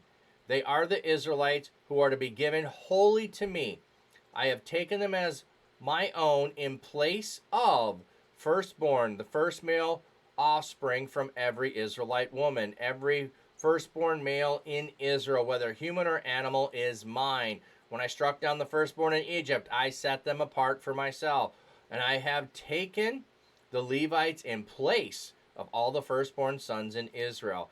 From among all the Israelites, I have given the Levites as gifts to Aaron and his sons to do the work at the tent of meeting on behalf of the Israelites and to make atonement for them, so that no plague will strike the Israelites when they go near the sanctuary. So, the priests are doing the work, the Levites are there to assist, and the people aren't to go near, so that plague won't happen. Remember all the plagues in Egypt. You don't want plagues in Egypt. You do everything according to how God is calling you to do it. Moses and Aaron and the whole Israelite community did what the Levites did with the Levites, just as the Lord commanded Moses. The Levites purified themselves and washed their clothes. Then Aaron presented them as a wave offering before the Lord and made atonement for them to purify them.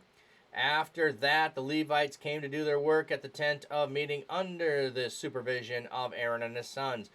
They did with the Levites just as the Lord commanded Moses. The Lord said to Moses, "This applies to the Levites. Men 25 years old or more shall come to take part in the work of the tent of meeting. But at the age of 50, they must retire from their regular service and work no longer. They may assist their brothers in performing their duties at the tent of meeting, but they themselves must not do the work.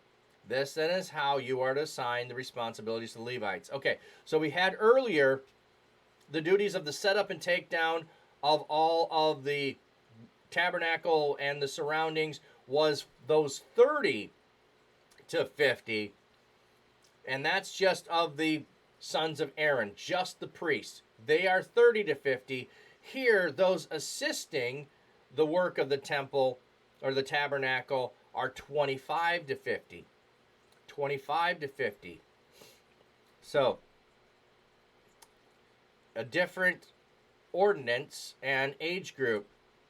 But here more clearly we get the They may assist, but they must not do work. I just find that fascinating. I find that totally fascinating.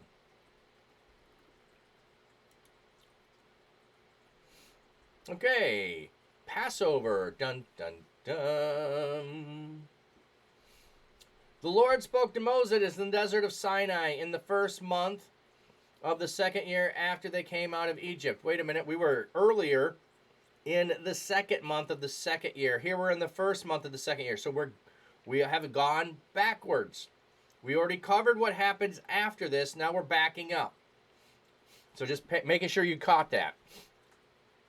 He said, have the Israelites celebrate the Passover at the appointed time. Celebrate it at the appointed time, at twilight, on the 14th day of this month, in accordance with all the rules and regulations. So Moses told the Israelites to celebrate the Passover.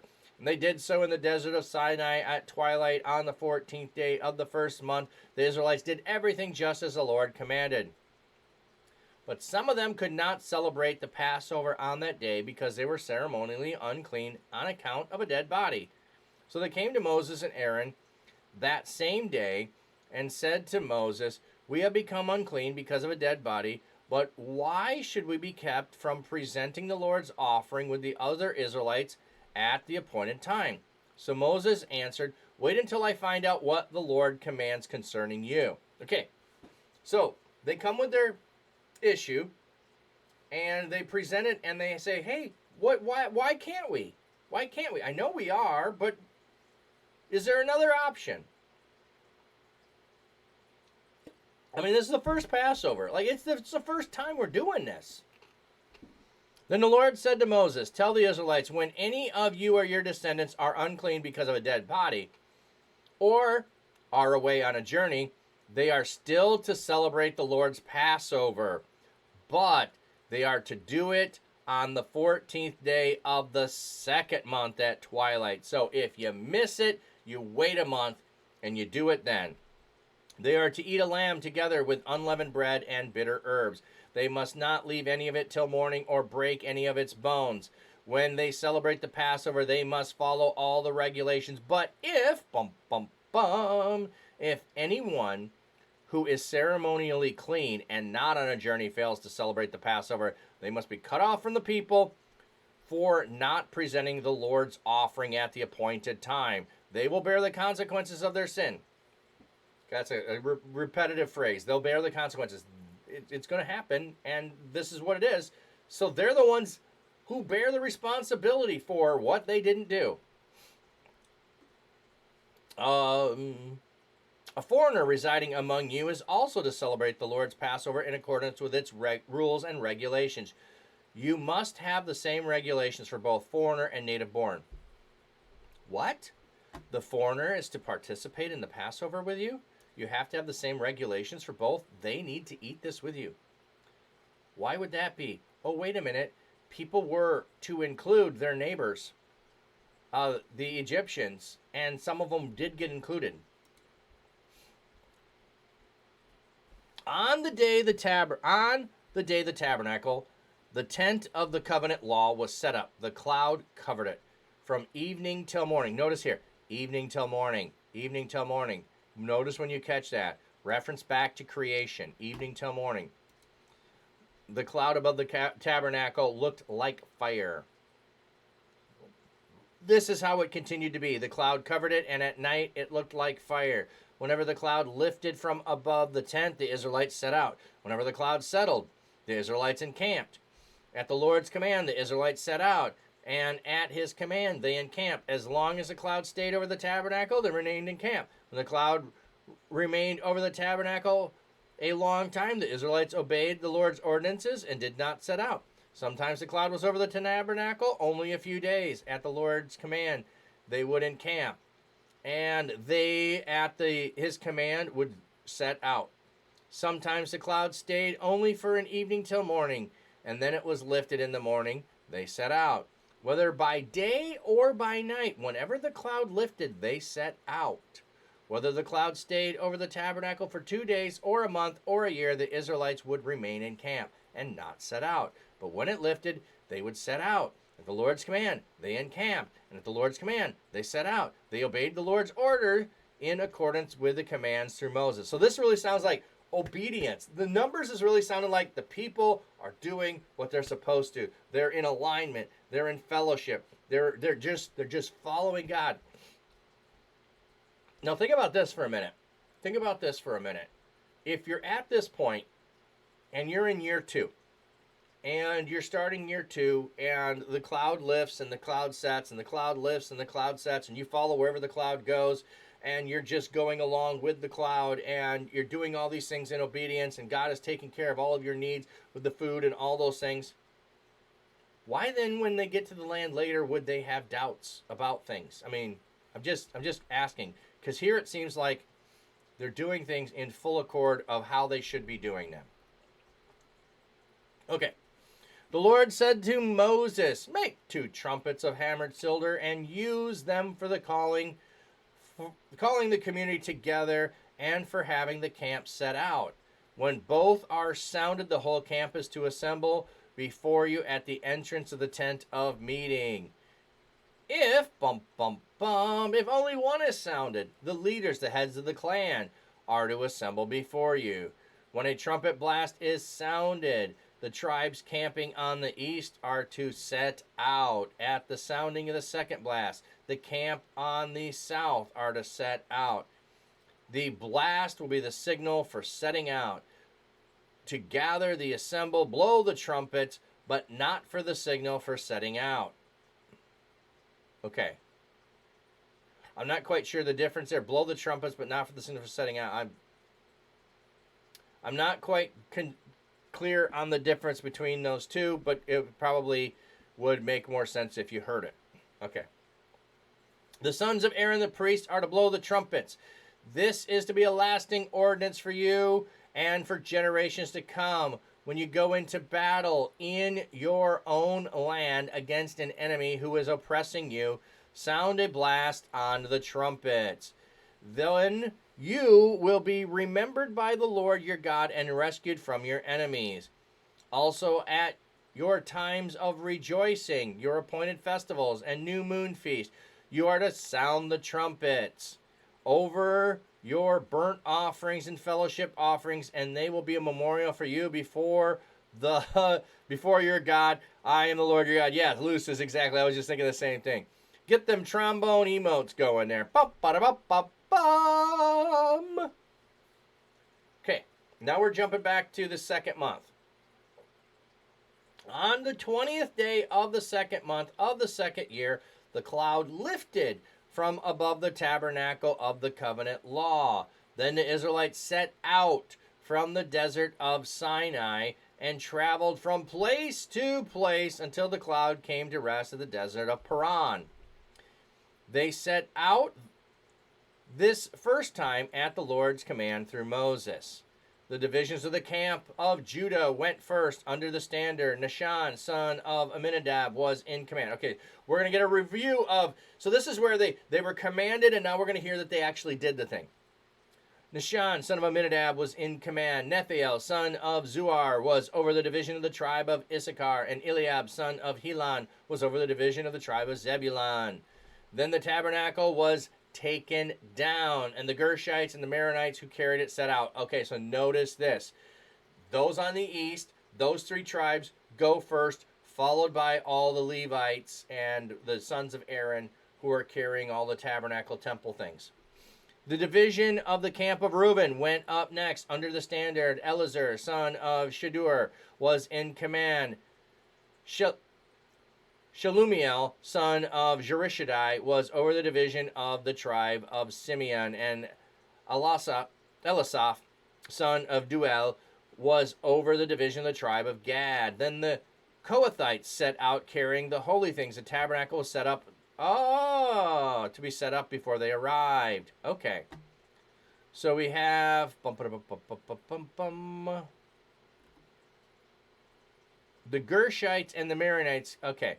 So the tabernacle is taken, and then there's another division, and then all the things inside. So we've got the 2 that are taking all of the temple and tabernacle, but all the articles are spaced out. So they're not all together because they need to be protected. Remember, the Kohathites have to be protected. Make sure that they're not eliminated.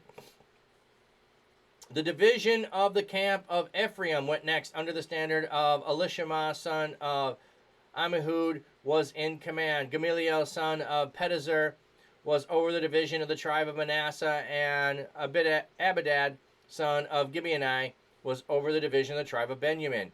Finally, at the rear guard, for all the units, the divisions of the camp of Dan set out under their standard. Ahiezer, son of Ammishaddai, was in command. Pagiel, son of Okran, was over the division of the tribe of Asher, and Ahira, son of Enan, was over the division of the tribe of Naphtali. This was the order of the march of the Israelites' divisions as they set out. Now Moses said to Hobab, son of Ruel, the Midianite, Moses' father-in-law. Okay. It sounded like when we were reading through Exodus 17 that they arrived and Moses' father-in-law showed up and left. He appears to be back now. We are setting out for the place about which the Lord said, I will give you. Come with us, and we will treat you well, for the Lord has promised good things to Israel. He answered, No, I will not go. I am going back to my own land and my own people. But Moses says, Please do not leave us. You know where we should camp in the wilderness, and you could be our eyes. If you come with us, we will share with you whatever good things the Lord gives us. So they set out from the mountain of the Lord and traveled for 3 days. The ark of the covenant of the Lord went before them during those 3 days to find them a place to rest. The cloud of the Lord was over them by day when they set out from camp. Whenever the ark set out, Moses said, Rise up, Lord! May your enemies be scattered. May your foes flee before you. Whenever it came to rest, he said, Return, Lord, to the countless thousands of Israel. Okay, so I'm not clear here. So they set out from the mountain. Is this they the people, or did he persuade his father-in-law or not persuade his father-in-law? I'm not clear. Did he get persuaded or not get persuaded? Let's keep going. Let me pull this up a second here so I can check when we're going to get...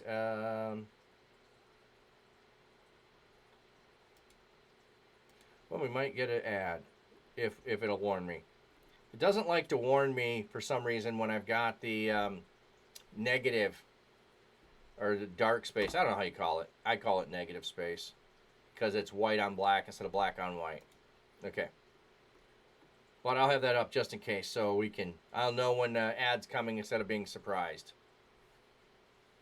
Now, the people complained about the hardship in the hearing of the Lord, and when he heard them, his anger was aroused. So it sounded like until they moved, while they were there for a year, they have learned to be obedient.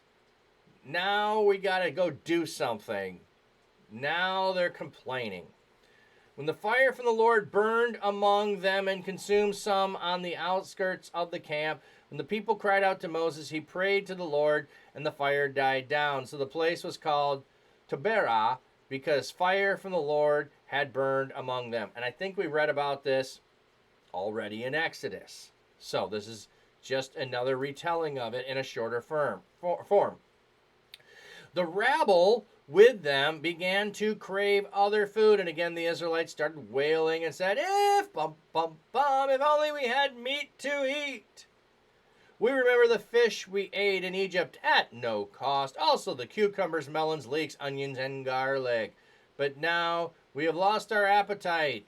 We never see anything but this manna. The manna was like coriander seed, and it looked like resin, and the people went around gathering it, and they ground it in a hand mill and crushed it in a mortar.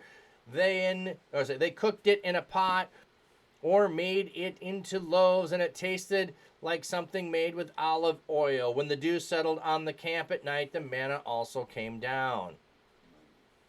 Moses heard the people of every family wailing at the entrance of their tent. The Lord became exceedingly angry, and Moses was troubled. He asked the Lord, "Why have you brought this trouble on your servant? What have I done to displease you that you put the burden of all these people on me? Did I conceive all these people? Did I give them birth?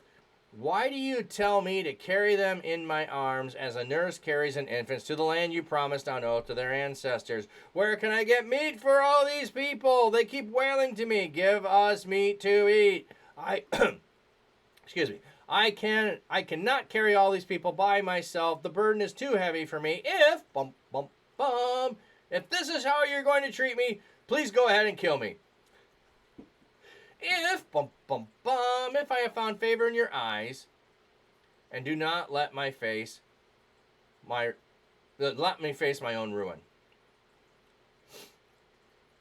So, I love these sections like this because, like, Moses is just, this is too hard a job to do. These people are never going to get it.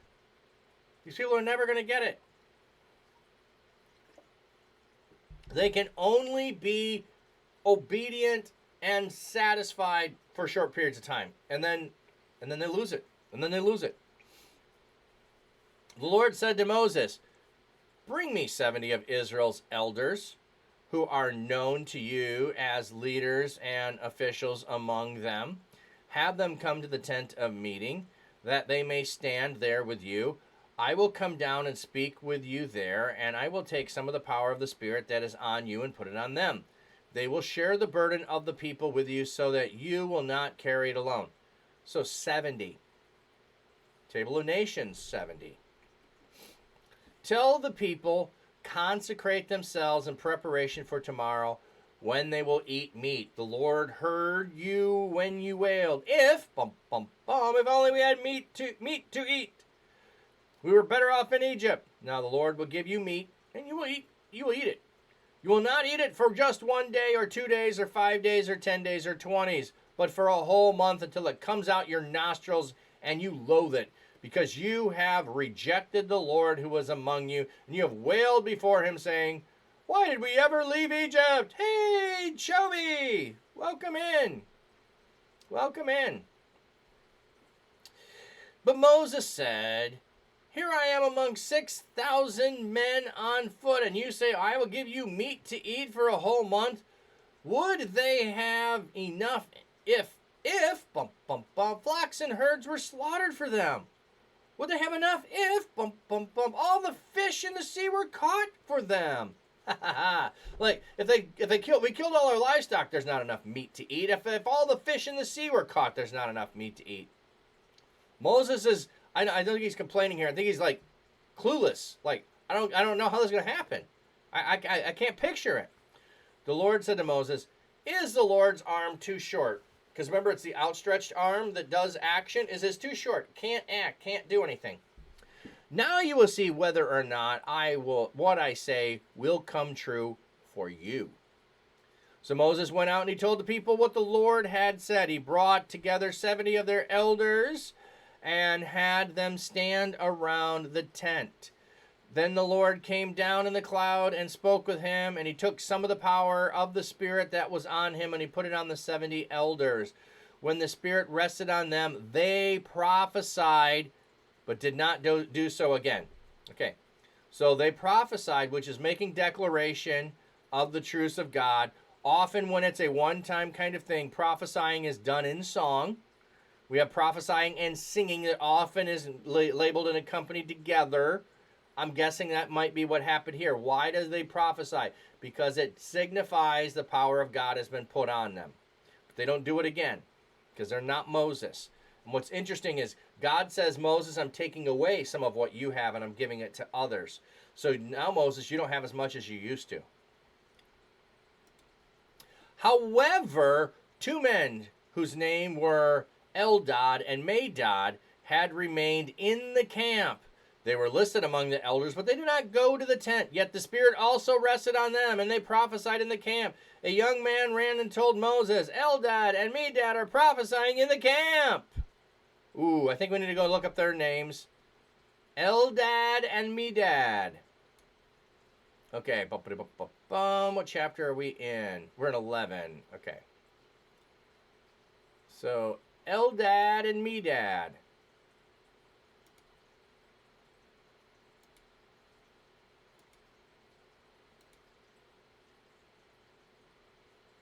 Yeah, there we go. That was a little sus. Exactly. Okay, what verse? 26.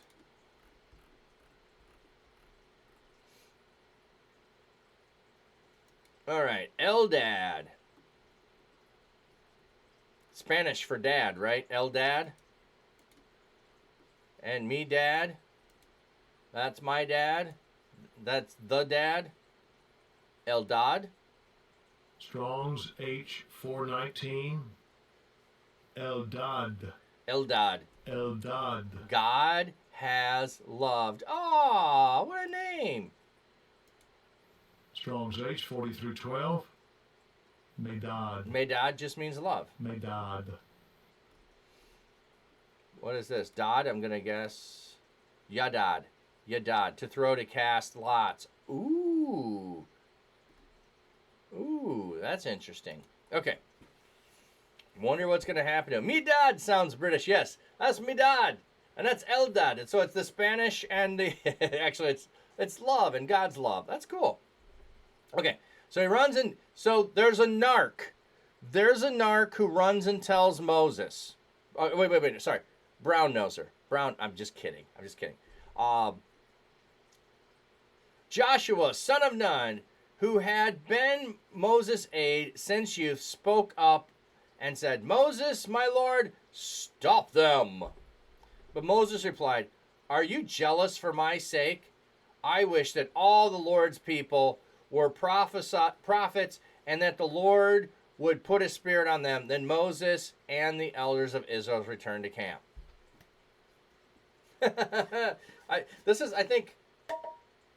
Okay. So since we read this in Exodus, I think, or a similar thing, and Joshua speaking up and saying, "Hey, let's stop them," and Moses says to Joshua, "Are you jealous? Are you jealous for my sake? Is that why you have the zeal to stop them? Is for my sake?" And Moses is like, I got a different view of this. I wish everyone had this power that and experience that I have, because it's hard doing this all myself. And if other people had it, I wouldn't have to do it all myself. Okay, I'm guessing we might have an ad here shortly. It's not showing me that, and I don't have the. Hey, I can skip the ad, but we're gonna keep going. So I'll try to pay attention. Let me know when the ad starts, and I'll stop and give you a fish for those who remain, or I should say cams, because I got the outdoor cam because it's snowing today too. So, okay. Now a wind went out from the Lord and drove quail in from the sea. It scattered them up to 2 cubits deep. So a cubit is from here to here. 3 feet deep quail, like around the camp, as far as a day's walk in any direction. So how far can you walk in a day? There's that much quail. Now, I don't think there's a dead quail. These are alive quail. They're just everywhere. All that day and night and all the next day, the people went out and gathered quail. No one gathered less than... There it is. There's the ad. I knew it was coming. All right. So there we go. Baby koi looking good. Let's just do one of these at a time. Let's switch this up from the full view of everything. So there's the lake today. Sun is coming up. You can see it's very still on the lake. There's my backyard. Snow is still coming down. Not great flurries. You can see a few sprinkles peeking by, just little white dots in the trees there. There be the guppies, swimming in their glory, and all the snails. And there's the baby koi.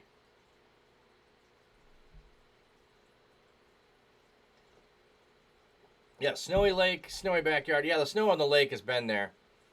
The snow on the lake has been there. The snow in the backyard. This has been there for a while. The snow in the backyard, that's overnight. And supposed to be snowing the rest of the day. Yes, guppies and koi. So, let's try and finish where we at. Okay. So now a wind went out from the Lord and drove. Oh, we read that. Yes. Okay. Here it was. All that day and night, and all the next day, the people went out and gathered quail. No one gathered less than 10 homers. That's about 1 1/3 tons. Wow. That's a massive amount. Then they spread them out all around the camp. But while the meat was still between their teeth and before it could be consumed, the anger of the Lord burned against the people, and he struck them with a severe plague. Therefore the place was called Kibroth Hattaavah, because there they burned the people who had craved other meat. Yeah, the koi are getting big. Exactly. Yeah, they are. Graves of craving is what that means. Graves of craving. Ooh. From Kibroth Hattaavah, the people traveled to Hazeroth and stayed there. So the book of Numbers is the after the Exodus, and they're at Mount Sinai, but after the tabernacle's built, so it's moving on and moving out and recounting, even if they were already told in the story of the Exodus, this is a retelling of it in a different way. Okay. You know what I'm going to do? I'm going to check and see just how far, and it doesn't really matter, but I just want to check. How far does it say Bible reading for today goes?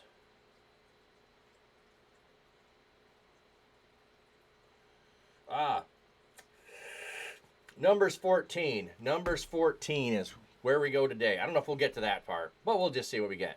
We'll go for a little while longer. Miriam and Aaron oppose Moses. Oh, okay. Hey, I'm watching you people. Welcome in. Thought you were here earlier. Or maybe that was in Ukuleles that I saw you. Miriam and Aaron began to talk against Moses because of his Cushite wife, for he had married a Cushite. Okay, wait a minute. I thought his wife was a Midianite. I thought his wife was a Midianite because his father-in-law, Jethro, which also is Ruel, was a priest of Midian. You were lurking. Yeah, I thought so. So now he has a Cushite wife. Does that mean Moses has two wives? Or was the priest of Midian's wife Cushite? And so they're... Anyway, they got a problem. Has the Lord spoken only through Moses? They said, hasn't he also spoken through us? And the Lord heard this. Now Moses was a very humble man, more humble than anyone else on the face of the earth. Okay, I don't really like when they put parentheses in here, because there's no parentheses in the original. I understand this is a parenthetical thought that that is sharing. So I don't think you need to put parentheses. I think you can just separate it out. But anyway.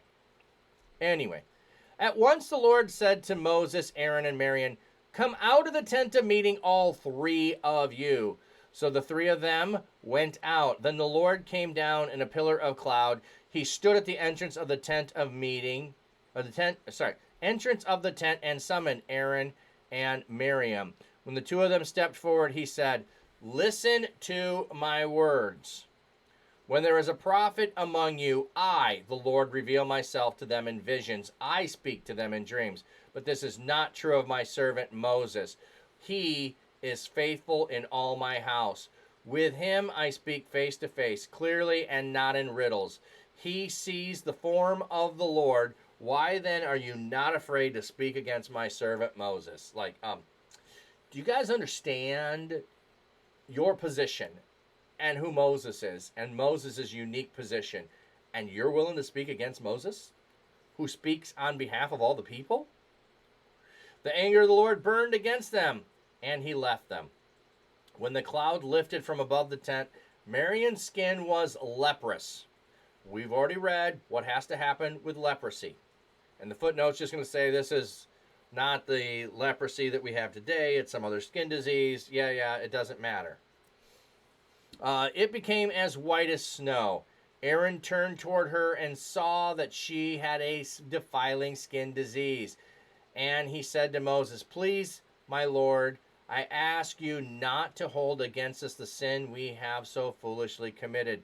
Do not let her be like a stillborn infant coming from its mother's womb with its flesh half eaten away." So, why does Aaron not bear the punishment?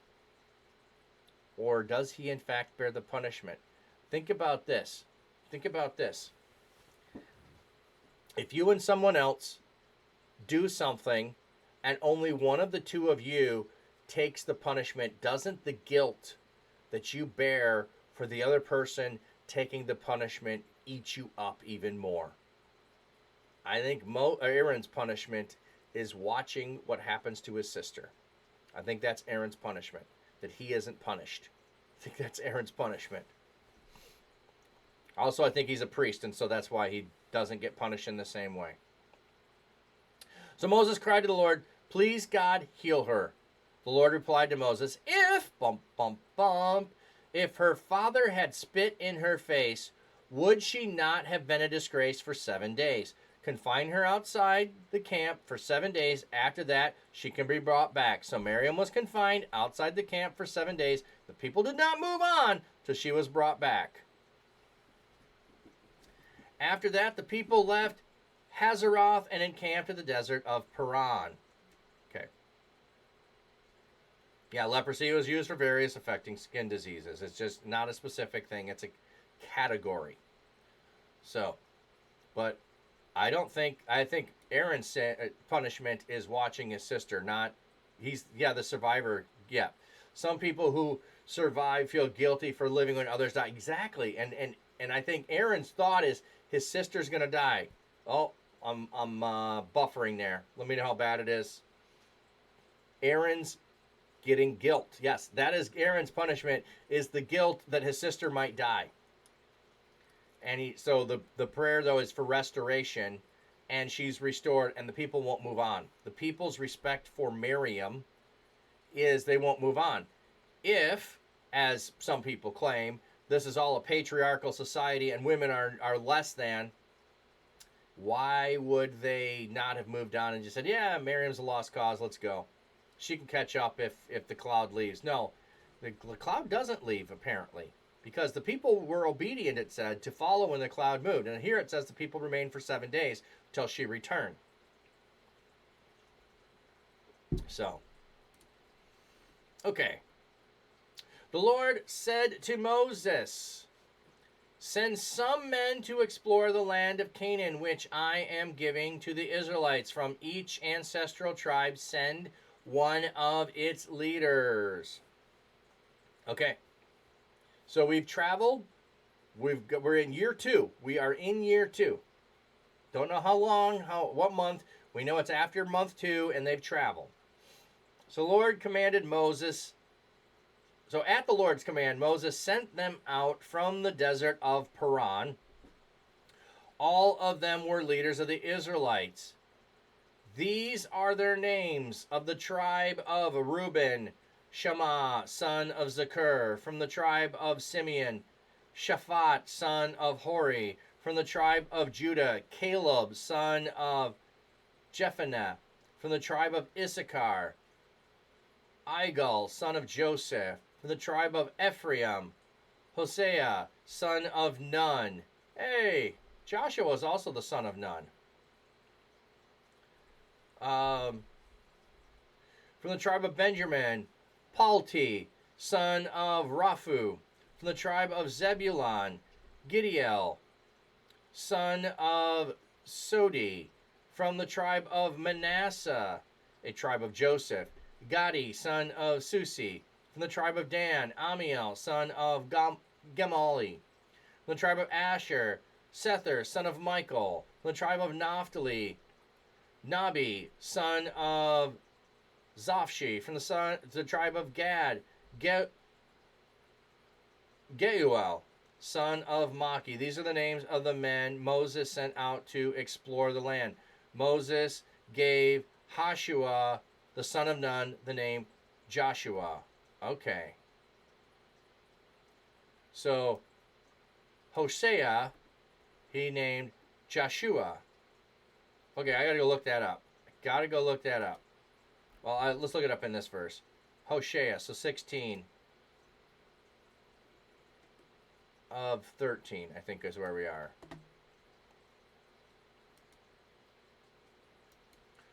So this is, so notice, if we just read Exodus, he's called Joshua the whole time. I don't think he was ever called Hosea. But here, he's given the name.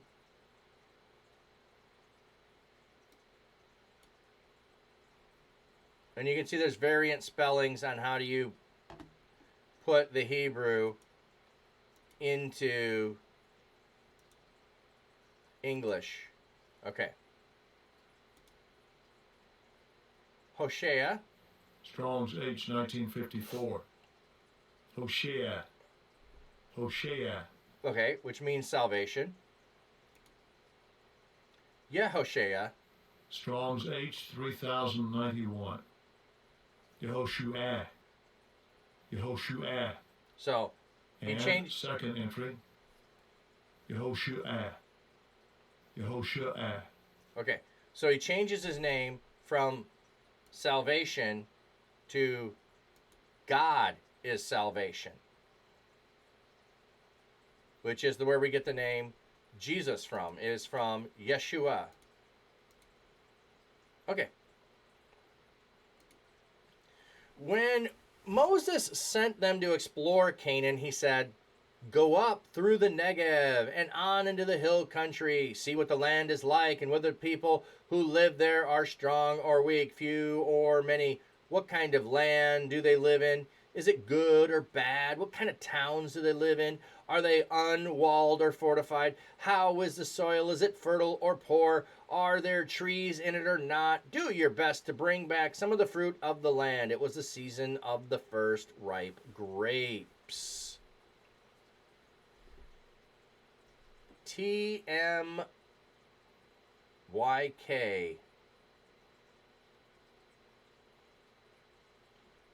The more you know. The more you know. Okay.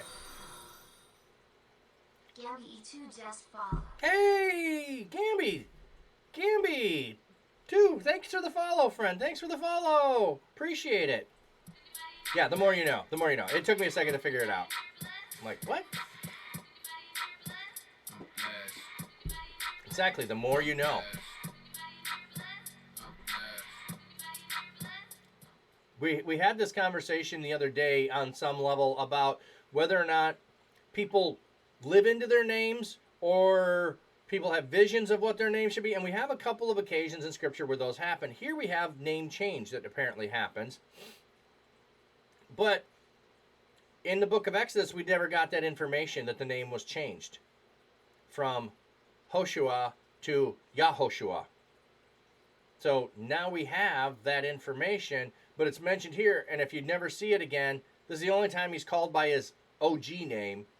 You might never see it or might remember it, and so we may never know with some people if their name, like I like to use Barnabas, son of encouragement, he was Levi before that. And then he's mentioned once, hey, Levi, who was also called Barnabas, and he's never called Levi again. Or Peter, who was Simon. Sometimes we call him Simon Peter, but his name has changed from Simon to Peter.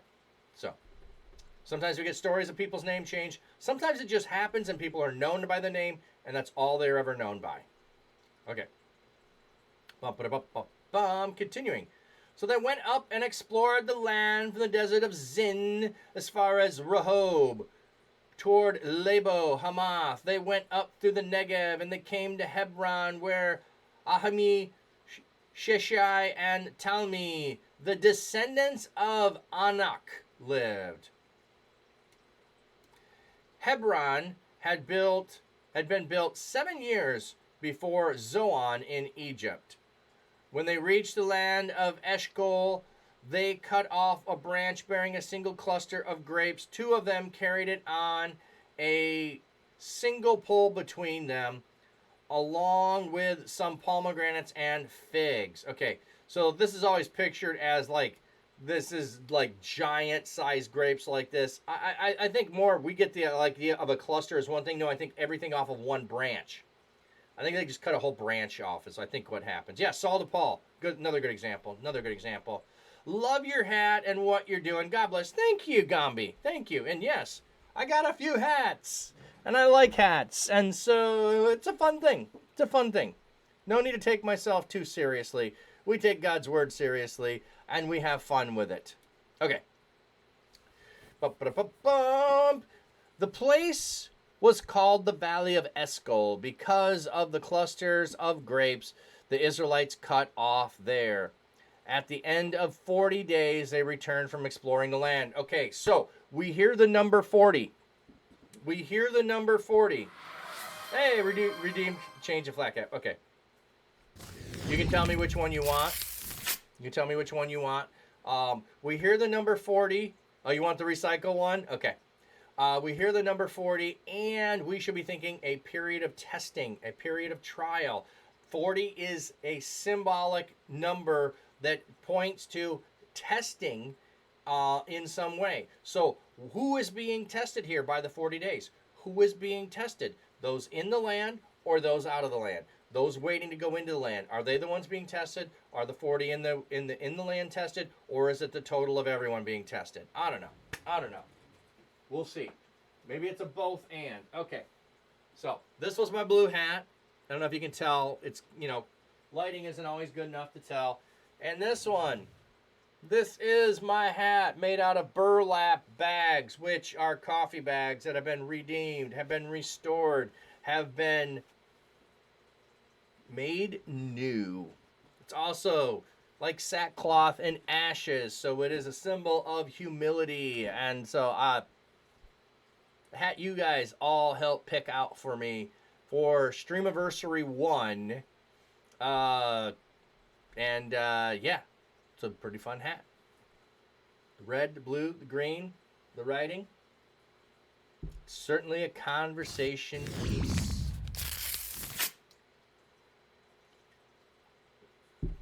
Okay, so period of 40, we should think, someone's being tested, who's being tested, are they all being tested? Okay. They came back to Moses and Aaron and the whole Israelite community at Kadesh in the desert of Paran.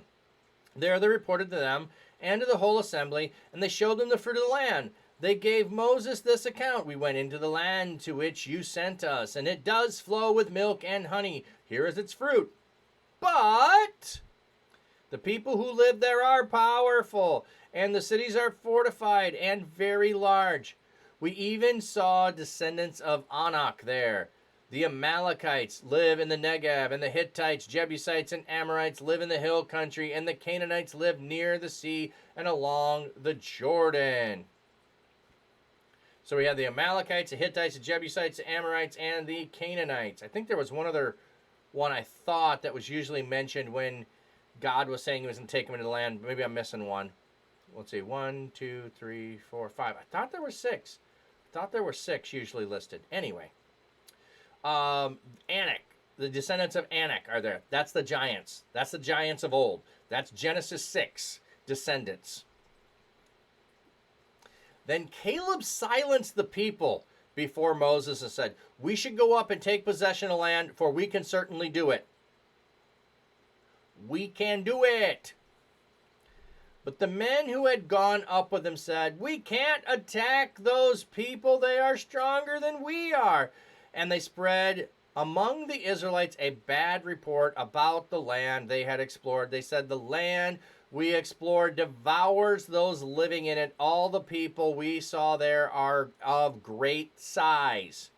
We saw the Nephilim there, the descendants of Anak. come from the Nephilim.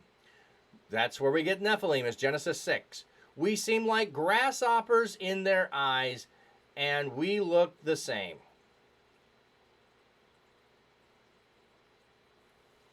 Oh, sorry. We seem like grasshoppers in our own eyes. Sorry. And we look the same to them. So we felt like grasshoppers compared to them. We're midgets. We're tiny. We're squashed bugs. They would do the same to us. So notice a bit of the change. So they grumble and complain along the way. It appears like they're doing all the things right for the year, for the celebration of the temple, for the dedication of the tabernacle, for the setting out. Now suddenly there's a testing that comes upon them. And they end up going, no. Yeah, termites. Sorry, couldn't resist. Yes. We seem like termites to them. Yes. Okay. That night, all the members of the community raised their voices and wept aloud. All the Israelites grumbled against Moses and Aaron, and the whole assembly said to them, if only we had died in Egypt or in the wilderness. Why is the Lord bringing us to this land only to let us fall by the sword? Our wives and our children will be taken as plunder. Wouldn't it be better for us to go back to Egypt? And they said to each other, we should choose a leader and go back to Egypt. Okay, we've heard this before. We've heard the grumbling and complaining before. We've heard the sinning before. They've even watched God punish Miriam and Aaron for grumbling and complaining against Moses. That was the last thing that we had before they got here. The grumbling and complaining of Aaron and Miriam against Moses. They should know better than to grumble and complain here. Just saying, they should know better. It doesn't matter if they know better. Then Moses and Aaron fell face down in front of the whole Israelite assembly gathered there. Joshua, son of Nun, and Caleb, son of Jephunneh, who were among those who had explored the land, tore their clothes and said to the entire assembly, there we go, tearing their clothes, which is symbolizing outwardly what's happening inwardly. Your heart has been ripped in two. You're in sorrow. You're in agony over the behavior of the people. You tear your clothes symbolically. Now Aaron, just pointing out here, Aaron is high priest, but Aaron is not in his priestly garment attire here. And we just see who ripped their clothes. Joshua, son of Nun, and Caleb, who were among them, explored the land, tore their clothes. Okay, so this appears. Moses and Aaron are face down in front of the whole. They are fallen face down, and Joshua and Caleb are the ones ripping their clothes. I don't think this is Moses and Aaron. It is the two spies that went into the land, have torn their clothes because they want to go into the land. They're ready to go. We should go take it. And the people are responding this way. They're tearing their clothes. And they said to the entire assembly, the Lord has passed through and explored. It's exceedingly good. If the Lord is pleased with us, he will lead us into the land, a land flowing with milk and honey, and give it to us. Only do not rebel against the Lord, and do not be afraid of the people in the land, because we will devour them. Their protection is gone, but the Lord is with us. Do not be afraid of them. Okay, I think part of this has to do with, remember, God has been with them while they were at Sinai, and he showed himself present there. He could say, God was the God of the desert, so if we stay in the desert, we were protected, but we're going into another God's territory. That God has territorial rights here, and they're fearful because of the territorial rights. We could attribute it to that on some level, or mob mentality, But the whole assembly talked about stoning them. Okay, I like what ifs. I don't know if at this point they repented, they relented from what they were doing when they saw Moses and Aaron bow down, fall face. I think Moses and Aaron are praying. They're falling down in prayer to God, and Caleb and Joshua are speaking up to plead with the people to change their minds. So you got 4 people acting to change what's happening here, and the people's response, we're going to stone you. Then the glory of the Lord appeared at the tent of meeting to all the Israelites. The Lord said to Moses, how long will these people treat me with contempt? How long will they refuse to believe in me in spite of all the signs I perform for them? I will strike them down with a plague and destroy them, but I will make you a nation greater and stronger than they. Okay, I told you, who is the one being tested here? Is it the people? Is it the spies? Now, is it Moses? Is it Moses? I think this is a test of Moses here. I think this is a test of Moses. Not that the other tests weren't also there. Yes, the people were tested. They failed. The spies were tested. 2 passed. Now Moses is going to be tested. 40 is the symbol of testing. Moses said to the Lord, then the Egyptians will hear about it. But your power, by your power, you brought these people up from among you, and they will tell the inhabitants of the land about it. They have already heard that you, Lord, are with these people, and that you, Lord, have been seen face to face. That your cloud stays over them, and that you go before them in a pillar of cloud by day and a pillar of fire by night. If, if you put all these people to death, leaving no one alive, the nations, plural, who have heard this report about you will say, the Lord was not able to bring these people into the land he promised them on oath, so he slaughtered them in the wilderness. Bum, bum, bum. Hey, King Quack Attack, welcome in, friend. Yay. Thanks for the guide to raid. So, Moses now defends the people. That, I think, is the test, because God presented Moses with, I will start with you and make you a great nation. And I'll just extend the promise of Abraham in a different way to over here, to over to you, instead of remaining here. Oh, it's her 3-year Twitch affiliate anniversary today. Awesome. That's awesome. Hey, thanks. Yeah, we definitely will go over and raid her. Definitely go over there. Now, may the Lord's strength be displayed just as you have declared. The Lord is slow to anger, abounding in love, and forgiving sin and rebellion. Yet he does not leave the guilty unpunished. He punishes the children for the sin of the parents to the 3rd and 4th generation. In accordance with his great love, forgive the sins of these people, just as you have pardoned them from the time they left Egypt until now. So, they keep making mistakes. God, please pardon them one more time. Please pardon them again. I know who you are. I know your character to love and forgive, even the rebellious. So please do it one more time. The Lord replied, I have forgiven them as you have asked. Nevertheless, as surely as I live, and as surely as the glory of the Lord fills the whole earth. Ooh. See why I said maybe there was an issue? That they didn't believe the glory of the Lord could go before them into this other land? Because here God is saying the glory of the Lord fills the whole earth. Maybe that was part of the problem. God is certainly with us. He could bring us out of Egypt, but there's other gods in that land. He hasn't destroyed those gods. Yeah, he destroyed and humiliated the gods of Egypt. And in the Sinai, he showed up. But that's the desert. This is a different land. Gods have territory. And here he's the God who fills the whole earth. No, not one of these who saw my glory and the signs I performed in Egypt and in the wilderness, but who disobeyed me and tested me 10 times. Now, I don't know if we're to count 10 times as literally 10 times, but 10 times is a significant amount. Like, it is an ongoing thing. You don't just use 7 for completeness all the time. When you want a big number, it's 10 times. And when you want to go bigger, it's 100 times. When you want to go bigger, it's 1,000 times. So 10 times. Like, they're testers. Not one of them will ever see the land I promised on oath to their ancestors. No one who has treated me with contempt will ever see it. But because my servant Caleb has a different spirit and follows me wholeheartedly, I will bring him into the land he went into, and his descendants will inherit it.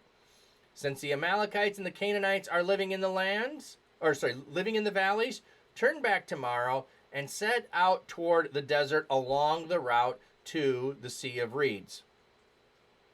The Lord said to Moses and Aaron, How long will this wicked community grumble against me?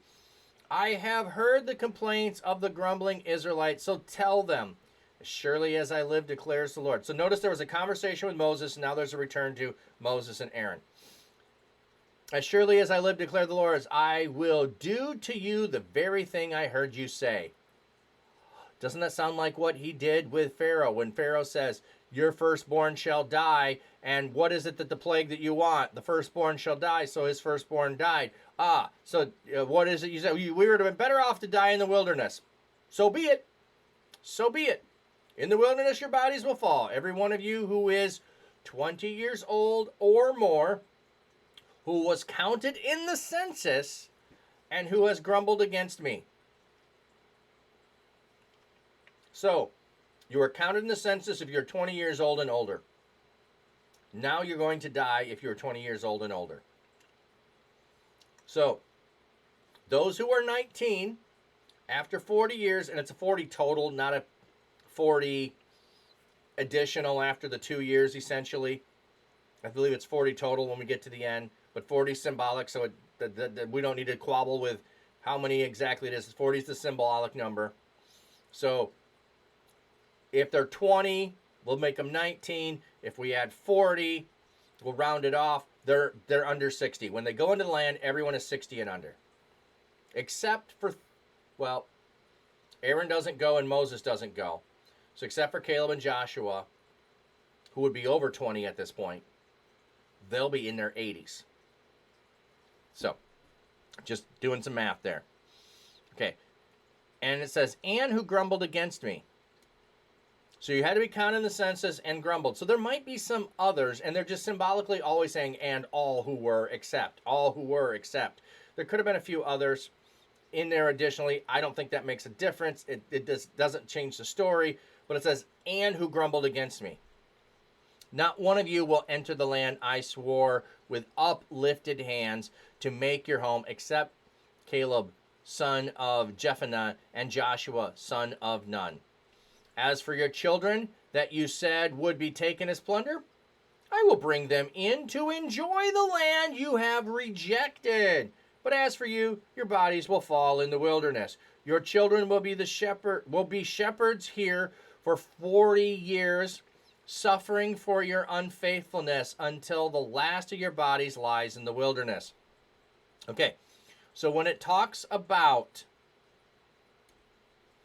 the sin of the father being passed on to the children, it's the consequences of those things that happen. It's the consequences. So what's the consequence of all these parents not being said, let's go in the land and let's do it?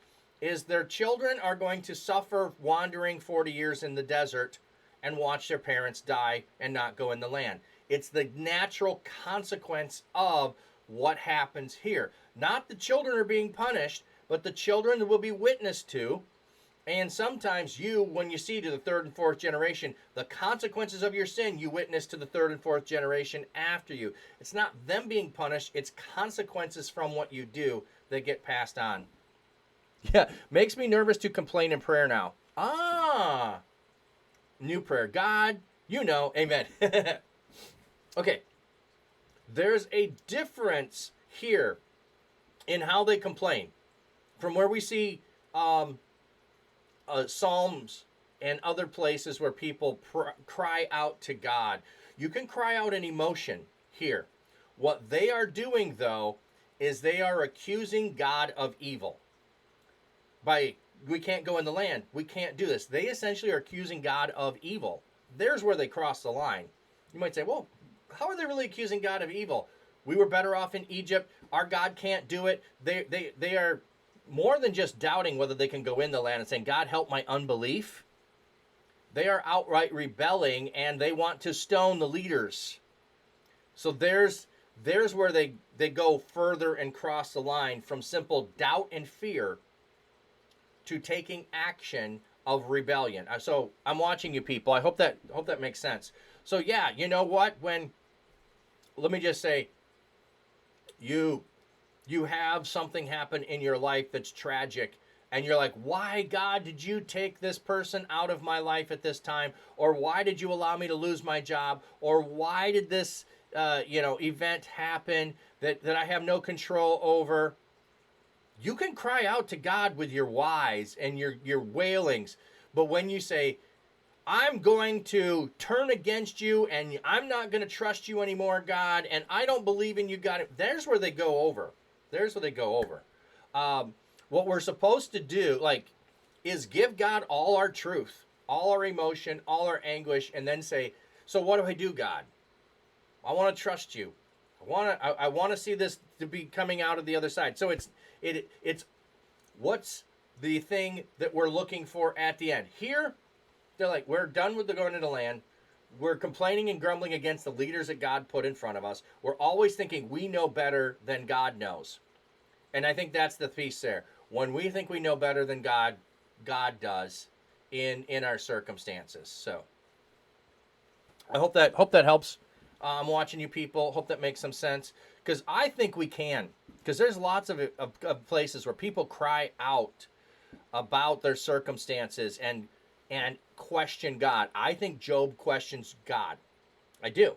But he's not demanding an answer. He's just asking questions like, I don't understand. I didn't do anything wrong. Why is evil happening to me? Why am I being punished? And then he gets an answer that's not really satisfactory. Like, I give evil to, or the rain falls on the just and the unjust. I give good things to everybody, and bad things happen all over the place too. So you cannot equate what happens to you with your behavior. Proof of prosperity is not proof of rightness with God. And proof of poorness is not proof of wrongness with God. They do not equate. Stop thinking that way. And Job is found righteous and restored in the end. Also, if we want to look too, we have, and we've done this recently. I don't know if you remember, I'm watching you people if you were here or not. We had Zechariah, who doubts God's ability, doesn't just say, well, I'm old, I don't understand how this could happen, we're past childbearing years. He's like, no, God, this ain't going to happen. Like, he doubts the message of the angel, and he's demanding a sign for proof. He's demanding a sign for proof, not in belief, not like, hey, God, I need a little more help to understand and believe. He's like, I don't believe at all. You better give me a sign. And so the sign is he can't talk, which I love that sign. Like, yeah, the sign is you won't be able to talk. Mary, on the other sense, questions God in a different perspective. Like, God, I don't understand. I'm a virgin. How can I have a child? Like, how? Okay, I believe you're going to do this. I just don't know how. See, there's a difference in your motivation of when you go to God with doubts and fears and questions. And God can handle all of our doubts and fears and questions and our deep church hurt and our deep sorrow and all those things. So, yeah, when you left God for deep church hurt years ago, I went in knowing my act that if I died in my sins, hell awaited. But I was so through with phony people. Well, it was people that hurt you, not God. Struggling and hurt, yep. I felt like I'd be a hypocrite to say I follow God, but have genuine hate in my heart for the saints. Ah, yeah, that makes sense. That makes sense. Took you 7.5 years to come back, but, excuse me, he kept me through it. What a loving God we serve. Oh, great testimony. Great testimony. Excuse me a second. Think about this. Think about this. How much deep hurt does Moses walk around with for the people of God? Moses is constantly walking around with deep hurt for the people of God. He's constantly walking around with deep hurt for the people of God. How much deep hurt does Aaron walk around with? He couldn't mourn for his 2 sons when they died, when they did something wrong. He could not mourn for his sons. He had to fulfill his priestly duties. He's mourning for the wrong that he did and his sister did wrong. Moses and Aaron are leaders leading the people who are hurting them and rebelling against God. Moses and Aaron are walking around wounded by hurting people and having to lead the people that hurt them and the children of the people that hurt them. So Yeah, God understands. God totally understands. I wish there was a way to stop people in the church from hurting people. But the truth is, people hurt people whether they're in the church or not in the church. And just because you get in the church doesn't mean you're following God. Look at all these people who are in the wilderness not following God. I mean, they're following him by the pillar moves. But they're not following him here. They're not loving their neighbor. They're not trusting the leading of God. They're not trusting the leaders of God. They're not willing to follow at times. It sounds like the average pastor. On some level, and I would say, and then there are some who have deeper hurts and scars, and that's one reason why many pastors end up leaving the church, is because they are hurt by the people in the church. And some leave because they want to actually pursue people far away from God and bring them closer to God. So anyway, I'm watching you people. I appreciate you hanging out, being in God's Word, your thoughts. So yeah, glad you're here, friend. Glad you're here. And I'm sorry the church hurt you. And I understand your thought of you. The struggling with the hate for someone else and being a hypocrite. It is hard to let go of the hurt and the bitterness that people cause you. So yeah, I understand that. I understand that firsthand, and I understand that secondhand. So that's one reason why I love Moses. He steps in on behalf of the people hurting him to plead for them, even when he could have benefited by letting God destroy them all. He could have been benefited, or appeared to be benefited. I think he actually ends up better because he doesn't, because that's what makes Moses great. It's his love for the people of God, even the ridiculous, idiotic, sinful people of God that are rebellious. So, okay. Okay. For 40 years, 1 year for each of the 40 days they explored the land, you will suffer for your sins and know what it is like to have me against you. Okay, so you're going to know what it's like to have me against you, because you're not going to have the land flowing with milk and honey. Oh, I'm watching people. I was homeless in a Christian-centered shelter, and the leadership set me up and lied to me. That was a bit too much for me to handle. When I was at my lowest, I was tearing. You're tearing up now, remembering that. Yeah, but God, exactly. But God, yeah. No one can love us like God, and we can never love other people the same way God loves us. We can certainly try, but there are days where we will fail. And there are moments where we will fail. And I am sorry that happened to you. I hope that they had good intentions and it was not evil intentions, even if they did do wrong. That's why I love Leviticus, because it's all about the unintended sin that we do against one another. I'm sure there are times, and I was actually reflecting yesterday after I was at my pastor group, and feeling like, boy, I said a few things that in my zeal for what I wanted to share, I don't think I said them as well as I could have, or what I said might have been felt as condemnation on other people. And I didn't mean it that way. And so I'm wrestling with whether or not I need to send an email out to just kind of say, hey, sorry if anything I said came across other than my zeal for God and not pointing the finger at anyone else. So, yeah, we can do things unintentionally to other people. So, yeah. Thanks for sharing. I'm watching you people. I appreciate you. I, the Lord, have spoken, and I will surely do these things to the whole wicked community which has band together against me. They will meet their end in the wilderness. Here they will die. So the men Moses sent to explore the land, who returned and made the whole camp grumble against him by spreading a bad report about it. These men who were responsible for spreading the bad report about the land were struck down and died of a plague before the Lord. Of the men who went to explore the land, only Joshua, son of Nun, and Caleb, son of Jephunneh, survived.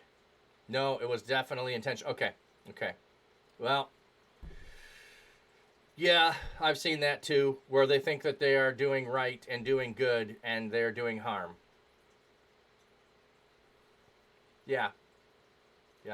Like some people, for instance, believe if your children sin and they're adults and they're in your household, or even if they're teenagers, you should kick them out of your house. And how is that caring for people? Like you like having them remain in your household while they've sinned is somehow a blight on you, and you should remove them. I just it's like no, but people do like disowning their children because their children sin. I don't see that. I don't see that as something we're commanded to do. Yes, there is the sending outside of the camp that's talking about here with the people in the land who are set apart. I'm not denying that. But in the New Testament, it talks about the one who doesn't care for their family is worse than a non-believer. So, anyway, when Moses reported this to all the Israelites, they mourned bitterly. Early the next morning, they set out for the highest point in the hill country, saying, "Now we are ready to go up to the land the Lord promised. Surely we have sinned." Too late. But Moses said, "Why are you disobeying the Lord's command? This will not succeed. Do not go up because the Lord is not with you. You'll be defeated by your enemies. For the Amalekites and the Canaanites will face you there because you have turned away from the Lord. He will not be with you, and you will fall by the sword." So, it's too late to do what God told us to do. Now is not the time. You're going to rebel now by doing what you should have done before. You can't make it up. It's too late. Nevertheless, in their presumption, they went up toward the highest point in the hill country, though neither Moses nor the ark of the Lord's covenant moved from the camp. Then the Amalekites and the Canaanites who lived in the hill country came down and attacked them and beat them down on their way to Hormah. Bumpity bump bum bum. All right, I'm just double checking what today's reading is through 14. Woohoo!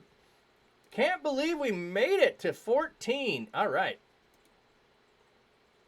Oh, so here's where I wanted to go. Come on. Okay. So I'll have to fill this in, but we made it through 14. So I'm going to say here, Numbers 14 should be in here. I'll get it all filled out later, but there's Numbers 14. Wow. What color is it? Can't see it. Or did it not type? Oh, well.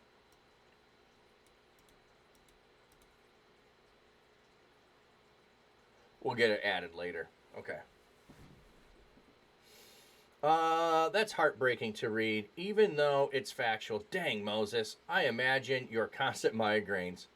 Word hype. Yeah. I mean, as a pastor, as leading people who often had been, depending on which church I was in disagreement and disagreeing with leadership or wanting to go in a different direction or not believing we should do something or whatever it is heartbreaking to lead people that you feel are not following after what God is calling you as a people to do. It is heartbreaking. And Moses is constant going before God on behalf of the people. Oh, what a that guy Moses is. So, all right. Let's take a peek outside. Still a little bit of snow is coming down. Let me pan the cam and see if I can get it to where you can see snow a little more. I don't know if it'll show a little better if I go over by the greenhouse. No, it doesn't appear to be. Sometimes I know if I look at the road, no, it's barely coming down right now. It's not a big flurry or anything. So, anyway, there's the snow outdoors. There's the beautiful guppies. And all of the snails are causing the focus because the snails are focused close to the cam. They're causing the focus to be out, so you can't quite see the guppies good. Silly snails messing the camera up. There's the beautiful koi. Look at the beautiful colors coming in on those guys.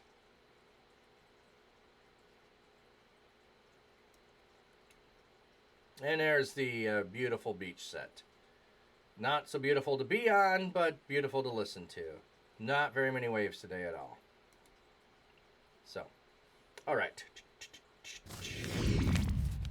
There we have it, everybody. There we have it. We got caught up.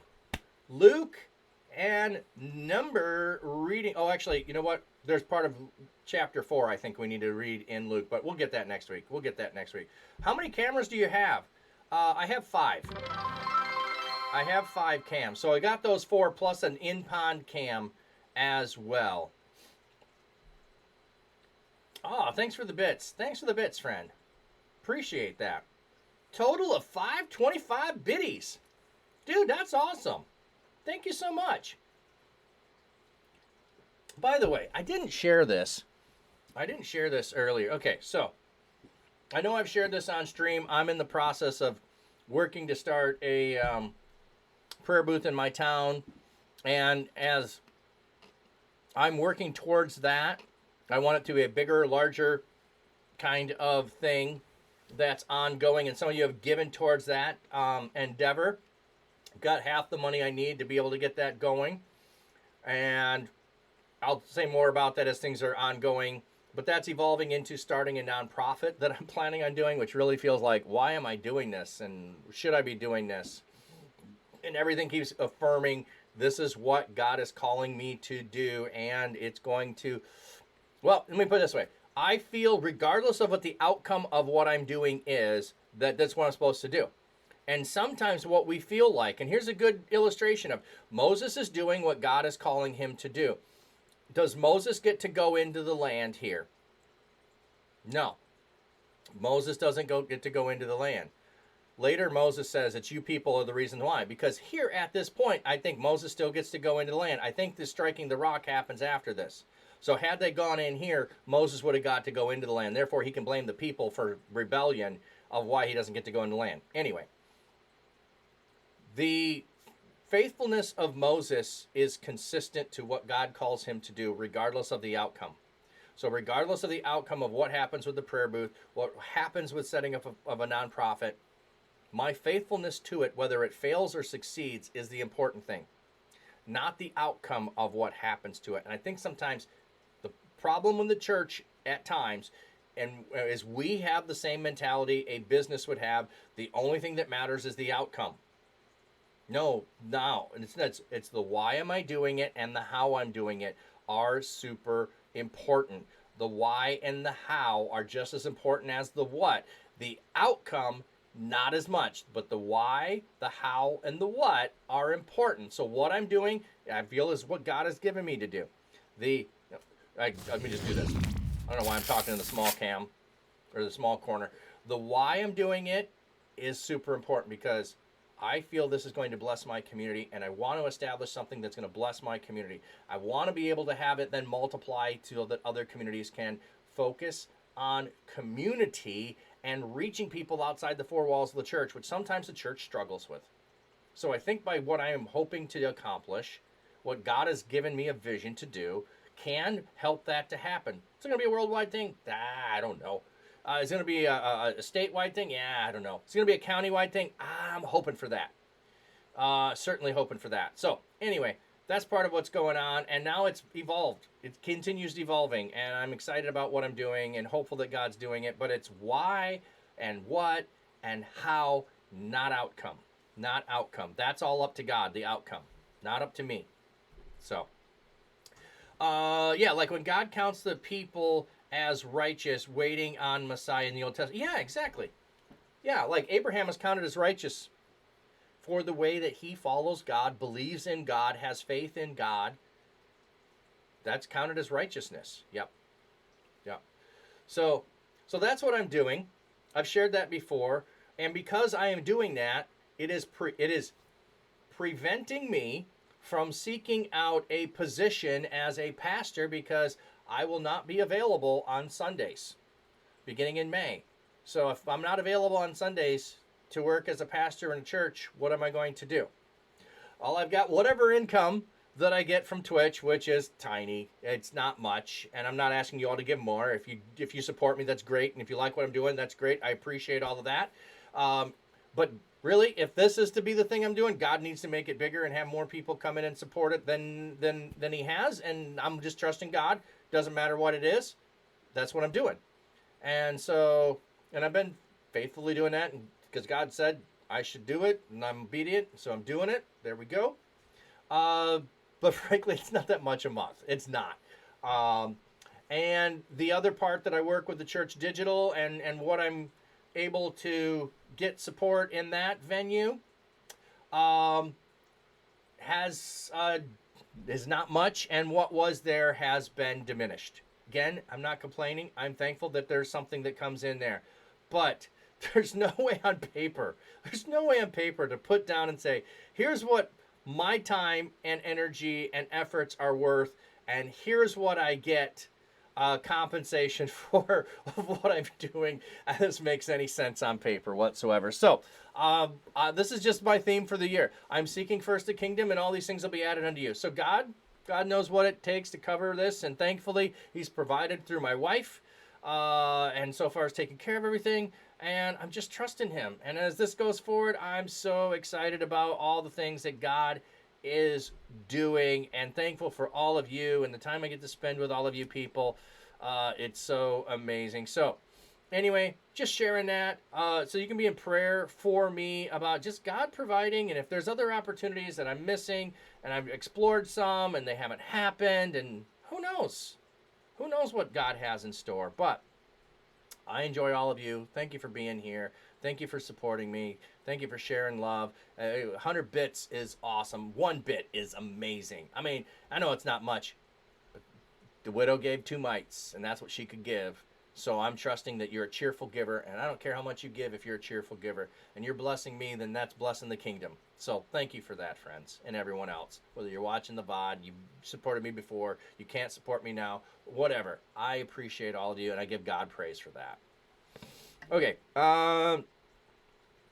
that's one of the reasons my power chair malfunction hurt me so much, because it and COVID cut off my outreach and volunteering. Oh, I didn't know you had a power chair. Wow, yeah, that malfunctioning would really hurt your ability. And yes, COVID cut off your outreach and volunteering. Okay. More aquarium streams may help. Many people like animal streams with or without music. Just a thought. I have thought about that. I'm watching you people. I don't know if you noticed yesterday I left that on to do that stream, and I've done, ad break. Shoot. Didn't know an ad break was coming. All right. We'll just go. We'll go over here a second. And we'll get ready to raid. We'll get ready to raid.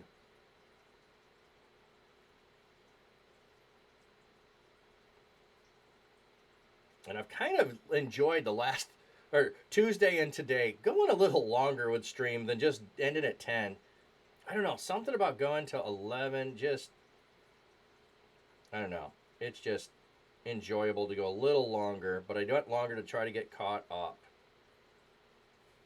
Okay, let's pan through here.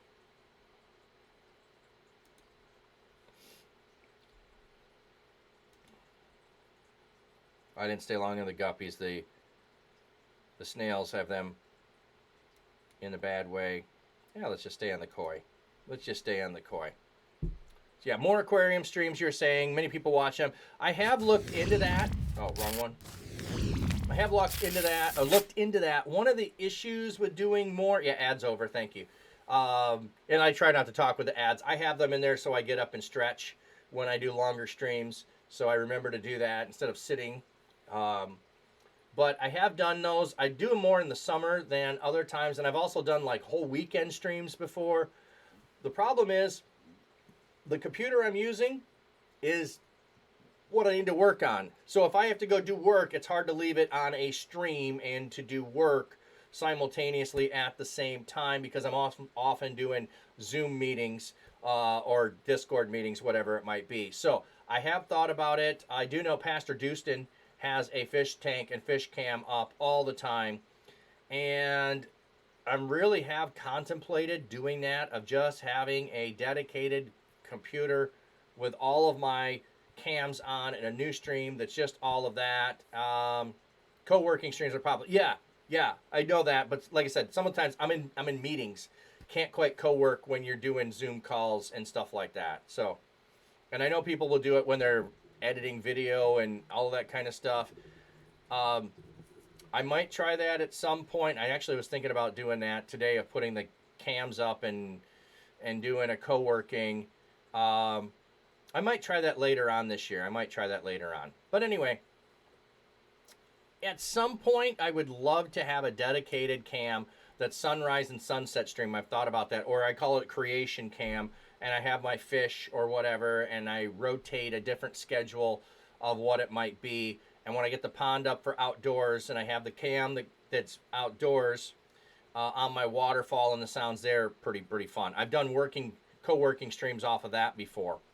So, anyway, I have thought about it. I'm watching you people. The problem is an investment in a computer to dedicate to do that and to have it be a good quality stream isn't quite there yet.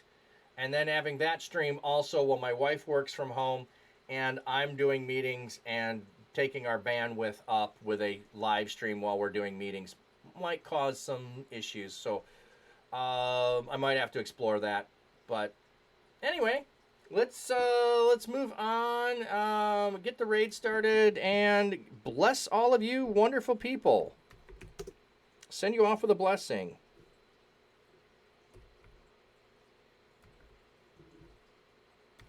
And it's Hannah's 3-year streamiversary stream. So we definitely want to bless her today. So may God's seeking comfort find you.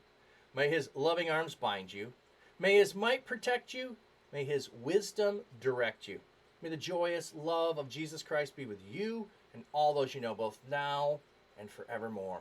Amen. Thank you, friends, for being here with me. Thank you for hanging out in the Bible. Thank you for all that you do. I am blessed.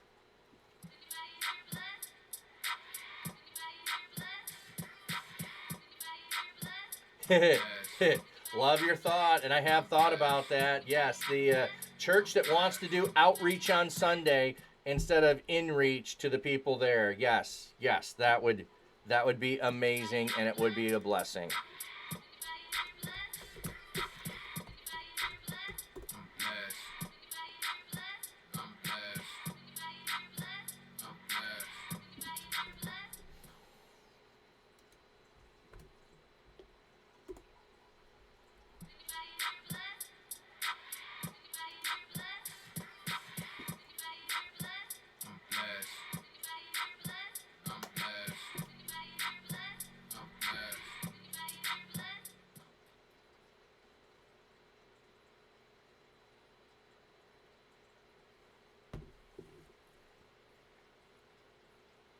Uh-oh. Looks like she just went on a BRB.